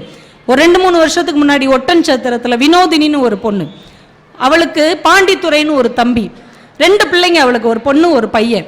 மொட்டை எடுக்கணும்னு பிளான் பண்ணிட்டாங்க. நம்ம ஊர்ல மொட்டை எடுக்கணும்னா யாருக்கு மொட்டை எடுப்பாங்க? தாய் மாமனுக்கு தான் மொட்டை எடுப்பாங்க. தாய் மாமனை மொட்டை அடிச்சு தாய் மாமனுக்கு காது குத்தி தான் நம்ம பிள்ளைங்களுக்கு செலவெழுத்து வைப்போம். அப்பமா வைக்க மாட்டோமா? அப்பம்ல. இதே மாதிரி தான் இவ மகளுக்கு தாய் மாமன் மடியில் வச்சு மொட்டை அடிக்கணும்னு எல்லா ஏற்பாடும் பண்ணிட்டாங்க. திடீர்னு பார்த்தா ஒரு ஆக்சிடெண்ட்டில் தம்பி இறந்து போயிட்டான். இப்போ என்ன பண்ண முடியும்? இருக்கிற ஒரே தம்பி, தாய் மாமா இறந்துட்டான். உறவுகள்லாம் ரொம்ப வருத்தப்படுறாங்க. சரிம்மா விடு விடு, வேற யாரையாவது உங்கள் பெரியப்பா பையன், சித்தப்பா பையனை உட்கார வச்சு, என் தம்பி தான் உட்காரணும். எப்படிம்மா உட்கார முடியும்? அவன் தான் இறந்து இப்போ 10 நாள் ஆச்சு. இல்லை, நான் என் தம்பி அப்படியே நான் கொண்டு வருவேன் அப்படின்னு தான் சொத்திலிருந்து, தன் பணத்திலிருந்து 5 லட்சம் ரூபாய் செலவு பண்ணி தன் தம்பியை போலவே அச்சு அசலாக சிலிக்கான் சிலை செய்து அவன் மடியில் உட்கார வைத்து தன் பிள்ளைகளுக்கு மொட்டை எடுத்து காது குத்தினான்.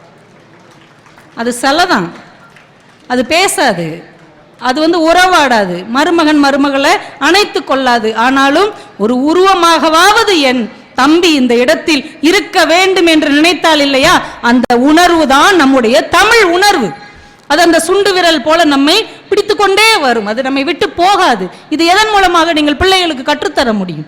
உலக இலக்கியங்கள் எல்லாம் படிக்கலாம், ஆனால் உள்ளூர் கவிதை தான் உங்கள் உறவை உங்களுக்கு ஞாபகப்படுத்த முடியும். சாதாரணமான விஷயம் இல்லைங்க. என்ன எவ்வளவு பெரிய விஷயம். மகுடேஸ்வரன் ஒரு கவிஞர், அவர் சொல்றாரு, அவருடைய கவிதை ஒன்றுல சொல்றாரு, தாம்பத்தியம் அப்படின்னா என்ன அப்படின்னு ஒரு கவிதையில சொல்றார். அந்த கவிதையை நான் அப்படியே வாசிக்காம நான் பொருள் சொல்றேன். தாம்பத்தியம் அப்படின்னா என்னங்கிறத யார்கிட்ட கத்துக்கிடணும் தெரியுமா? எதிர்மேடு இருக்கும் இல்லையா, ஒரு மேட்டு பாதையில ஒரு ஓட்ட சைக்கிள்ல ஒரு பாவப்பட்ட மனைவிய மடியில மகனையும் உட்கார வச்சுட்டு மனைவியை உட்கார வச்சுட்டு ஒரு எதிர்மேட்ல எக்கிக்கிட்டு சைக்கிளை ஓட்டுறான் இல்லையா, ஓட்டும் போது மனைவியை பார்த்து லைட்டா சிரிக்கிறான் பாருங்க, அவங்கிட்ட கேளுங்கய்யா தாம்பத்தியம் என்றால் என்ன என்பதை அவன் சொல்லுவான் அப்படின்னா. இல்லறம்னா என்னங்க? ஆடிக்கார்ல உட்காந்துக்கிட்டு ஆளுக்கு ஒரு திசையில மூஞ்ச கூட பார்க்காம போறதுக்கு பேர் இல்லறம் இல்லை. ஓட்ட சைக்கிள்ல போனா கூட திரும்பி திரும்பி மனைவி கிட்ட பேசிக்கொண்டு அன்போடு போகிறார்கள் இல்லையா, அதுதான் இல்லறம். விலை உயர்ந்த ஜூஸை ஆளுக்கு ஒரு ஸ்ட்ரா போட்டு இங்கிட்டு திரும்பி குடிச்சுக்கிட்டு இருக்கிறது இல்ல. 50 ரூபாய்க்கு ஒரு இளநீ வாங்கி 2 ஸ்ட்ரா போட்டு வறுமையிலும் செம்மையாக ஒற்றுமையாக இருக்கிறார்கள் இல்லையா, அதுதான் தாம்பத்தியம். இந்த கொரோனா வந்தது இல்லையா, கொரோனா வந்தப்போ நமக்கே என்ன செய்யணுன்னே தெரியாது. வெளியூர் போறதுக்கு பாஸ் எடுக்கிறதா, யார்கிட்ட பெர்மிஷன் வாங்க ஒன்றும் தெரியல. அப்போ கும்பகோணத்துக்கு பக்கத்துல 62 வயசு அறிவழகன் ஒரு கொத்தனார், 62 வயசு, அவங்க மனைவிக்கு புற்றுநோய், 2-3 வருஷமா புற்றுநோய் இருக்கு. மாசம் மாசம் இவங்க என்ன பண்ணுவாங்க, புதுச்சேரியில இருக்கிற ஜிப்மர் ஆஸ்பத்திரிக்கு போய் மருந்து வாங்கிட்டு வந்து இவங்க சாப்பிடுவாங்க ஒவ்வொரு மாசமும். இப்படிதான் அந்த அம்மா உயிர் வாழ்ந்துகிட்டு இருக்கு. இப்ப திடீர்னு கொரோனா வந்துருச்சு, எல்லாத்தையும் அடைச்சு போட்டாச்சு. கையில காசு கிடையாது, பஸ் கிடையாது, பாஸ் வாங்கணும் தெரியாது, கார் எடுக்கிறதுக்கும் வழி இல்லை. ஒவ்வொரு நாளும் மருந்து காலியா போச்சு. இந்த மனைவி அப்படியே துடிச்சுக்கிட்டு இருக்கா. புற்றுநோய் அவளை கொஞ்சம் கொஞ்சமாக தின்று கொண்டு இருக்கிறது. இவரால் சகிக்க முடியல, அவ துன்பத்தை இவரால் ஏத்துக்கவே முடியல, மனசு வலிக்குது. டக்குன்னு முடிவெடுத்தார். காலையில 4:30 மணிக்கு எந்திரிச்சார். மனைவியை எழுப்பினார். ஒரு தூக்குச்சட்டியில பழைய சோறை வச்சு அடைச்சு முன்னாடி வச்சாரு. மனைவியை தூக்கி பின்னாடி உட்கார வச்சார். அந்த ஓட்ட சைக்கிள் எடுத்துட்டு கிளம்பிட்டார். எங்க இருந்து? கும்பகோணத்துல இருந்து. எங்க போறார்? புதுச்சேரி போகிறார். சைக்கிளை ஓட்டிகிட்டே போகிறார். காலையில் 4:30க்கு ஆரம்பிச்சு மத்தியானம் 2 மணிக்கு மனைவியை ஒரு இடத்துல உட்கார வச்சு சாப்பாடை ஊட்டி விடுறார். மறுபடியும் உட்கார வச்சு கூட்டு போயிட்டே இருக்கிறார். அந்த அம்மா ஒரு இடத்துல மயங்கி விழுது. துண்டை எடுத்து 2 பேரையும் சேர்த்து இறுக்கி கட்டிக்கிட்டு ஒரே ஸ்பீடு நைட்டு 10:45க்கு புதுச்சேரியில் இருக்கிற ஜிப்மர் மருத்துவமனைக்கு போயிட்டார். போயே சேர்ந்துட்டார். ஆஸ்பத்திரியிலேருந்து எல்லாரும் பதறி அடிச்சுட்டு ஓடி வர்றாங்க. என்னையா, எப்படி வந்த, எங்கே இருந்து வந்த? கும்பகோணத்துலேருந்து வர்றேன். எப்படி வந்த? சைக்கிளில் வந்தேன்.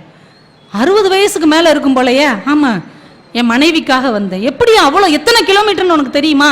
200 கிலோமீட்டர் இருக்குயா. அவ்வளோ தூரம் எப்படியா சைக்கிளில் வந்து, என்னையா இப்படி அப்படின்னு எல்லாம் கேட்குறாங்க. அந்த மனுஷன் ஒரு பதில் தாங்க சொன்னார். எனக்கு கும்பகோணத்துலேருந்து புதுச்சேரி அவ்வளோ தூரம்லாம் தெரியாது. அவ்வளோ தூரம் என்னால் சைக்கிள் ஓட்ட முடியுமான்னு தெரியாது. இடையில போலீஸ் பிடிச்சிட்டாங்கன்னா என்ன செய்யணும்னு தெரியாது. ஆனால் ஒன்று தெரியுங்க, இவ இல்லாட்டி நான் உசுரோட வாழ முடியாதுன்னு தெரியும். வாழ்ந்தாலும் இவ கூட தான், செத்தாலும் இவ கூட தான். முடிவெடுத்தேன், வந்துட்டேன். இதுதாங்க நம்முடைய இல்லறத்தின் அழகு. இதைத்தான் நம்முடைய மொழி நமக்கு கற்றுக் கொடுக்கிறது. பிள்ளைகள் எல்லா மொழிகளையும் கற்றுக்கொள்ளட்டும், உலகத்தை அறிந்து கொள்ளட்டும். ஆனால் தமிழ் மொழி மட்டும்தான் நம் உணர்வை பிரதிபலிக்கக்கூடிய ஒரு மொழி என்பதை பிள்ளைகளுக்கு கற்றுக் கொடுங்கள். நான் தலைப்பை பற்றி சொல்லி முடிக்கிறேன்னு சொன்னேன் இல்லையா? தமிழுக்கும் அமுதென்று பெயர் என்று ஏன் பாரதிதாசன் சொன்னார் என்றால், பாவே மாணிக்கனார் என்கின்ற ஒரு தமிழ் அறிஞர் மூச்சு மாணி என்று ஒன்று கண்டுபிடித்தார். மூச்சு மாணி இது என்ன பண்ணும்னா, உலகத்தில் இருக்கக்கூடிய சிறந்த செம்மையான தொன்மையான மொழிகளிலிருந்து 1000 வார்த்தையை எடுத்தார். ஒவ்வொரு வார்த்தையையும் சொல்லும்போது எவ்வளவு மூச்சு செலவாகிறது என்பதை கணக்கிட்டார். அப்படி கணக்கிட்டு பார்க்கும்போது உலகத்தின் மற்ற மொழிகளை விட தமிழ் மொழியின் வார்த்தைகளை சொல்லும்போது மூச்சின் அளவு குறைவாக இருக்கிறது, மூச்சு குறைவாக செயல்படுகிறது. தமிழை பேசுகிறவர்கள் அதிக நாள் வாழ முடியும், ஆயுள் அதிகம் என்பதை அவர் நிரூபித்து காட்டினார். அமுதம் எப்படி குடித்தவனை அதிக நாள் வாழ வைக்குமோ, தமிழ் மொழி படித்தவனை நீண்ட நாள் ஆரோக்கியத்தோடு மன ஆரோக்கியத்தோடு வாழ வைக்கக்கூடிய மொழி என்பதால் தான் பாரதிதாசன் தமிழுக்கும் அமுது என்று பெயர் என்று சொன்னான். தமிழில் பேசுங்கள், ஆரோக்கியத்தோடு நீண்ட நாள் வாழுங்கள், உறவுகளை உணர்வுகளை விட்டு கொடுக்காமல் வாழுங்கள் என்று இந்த அரியலூர் மண்ணில் பதிவு செய்து இவ்வளவு நேரம் பொறுமையாக என்னுடைய வார்த்தைகளை செவிமடுத்த அத்துணை நல்ல உள்ளங்களுக்கும் அரியலூர் மாவட்ட நிர்வாகிகளுக்கும் பப்பாசி அமைப்புக்கும் தமிழக அரசுக்கும் நன்றி கூறி விடைபெறுகிறேன். நன்றி, வணக்கம். இந்த தகவல் உங்களுக்கு பிடிச்சிருந்தா லைக் பண்ணுங்க, உங்க ஃப்ரெண்ட்ஸுக்கு ஷேர் பண்ணுங்க, மறக்காம எங்க சேனலுக்கு சப்ஸ்கிரைப் பண்ணுங்க.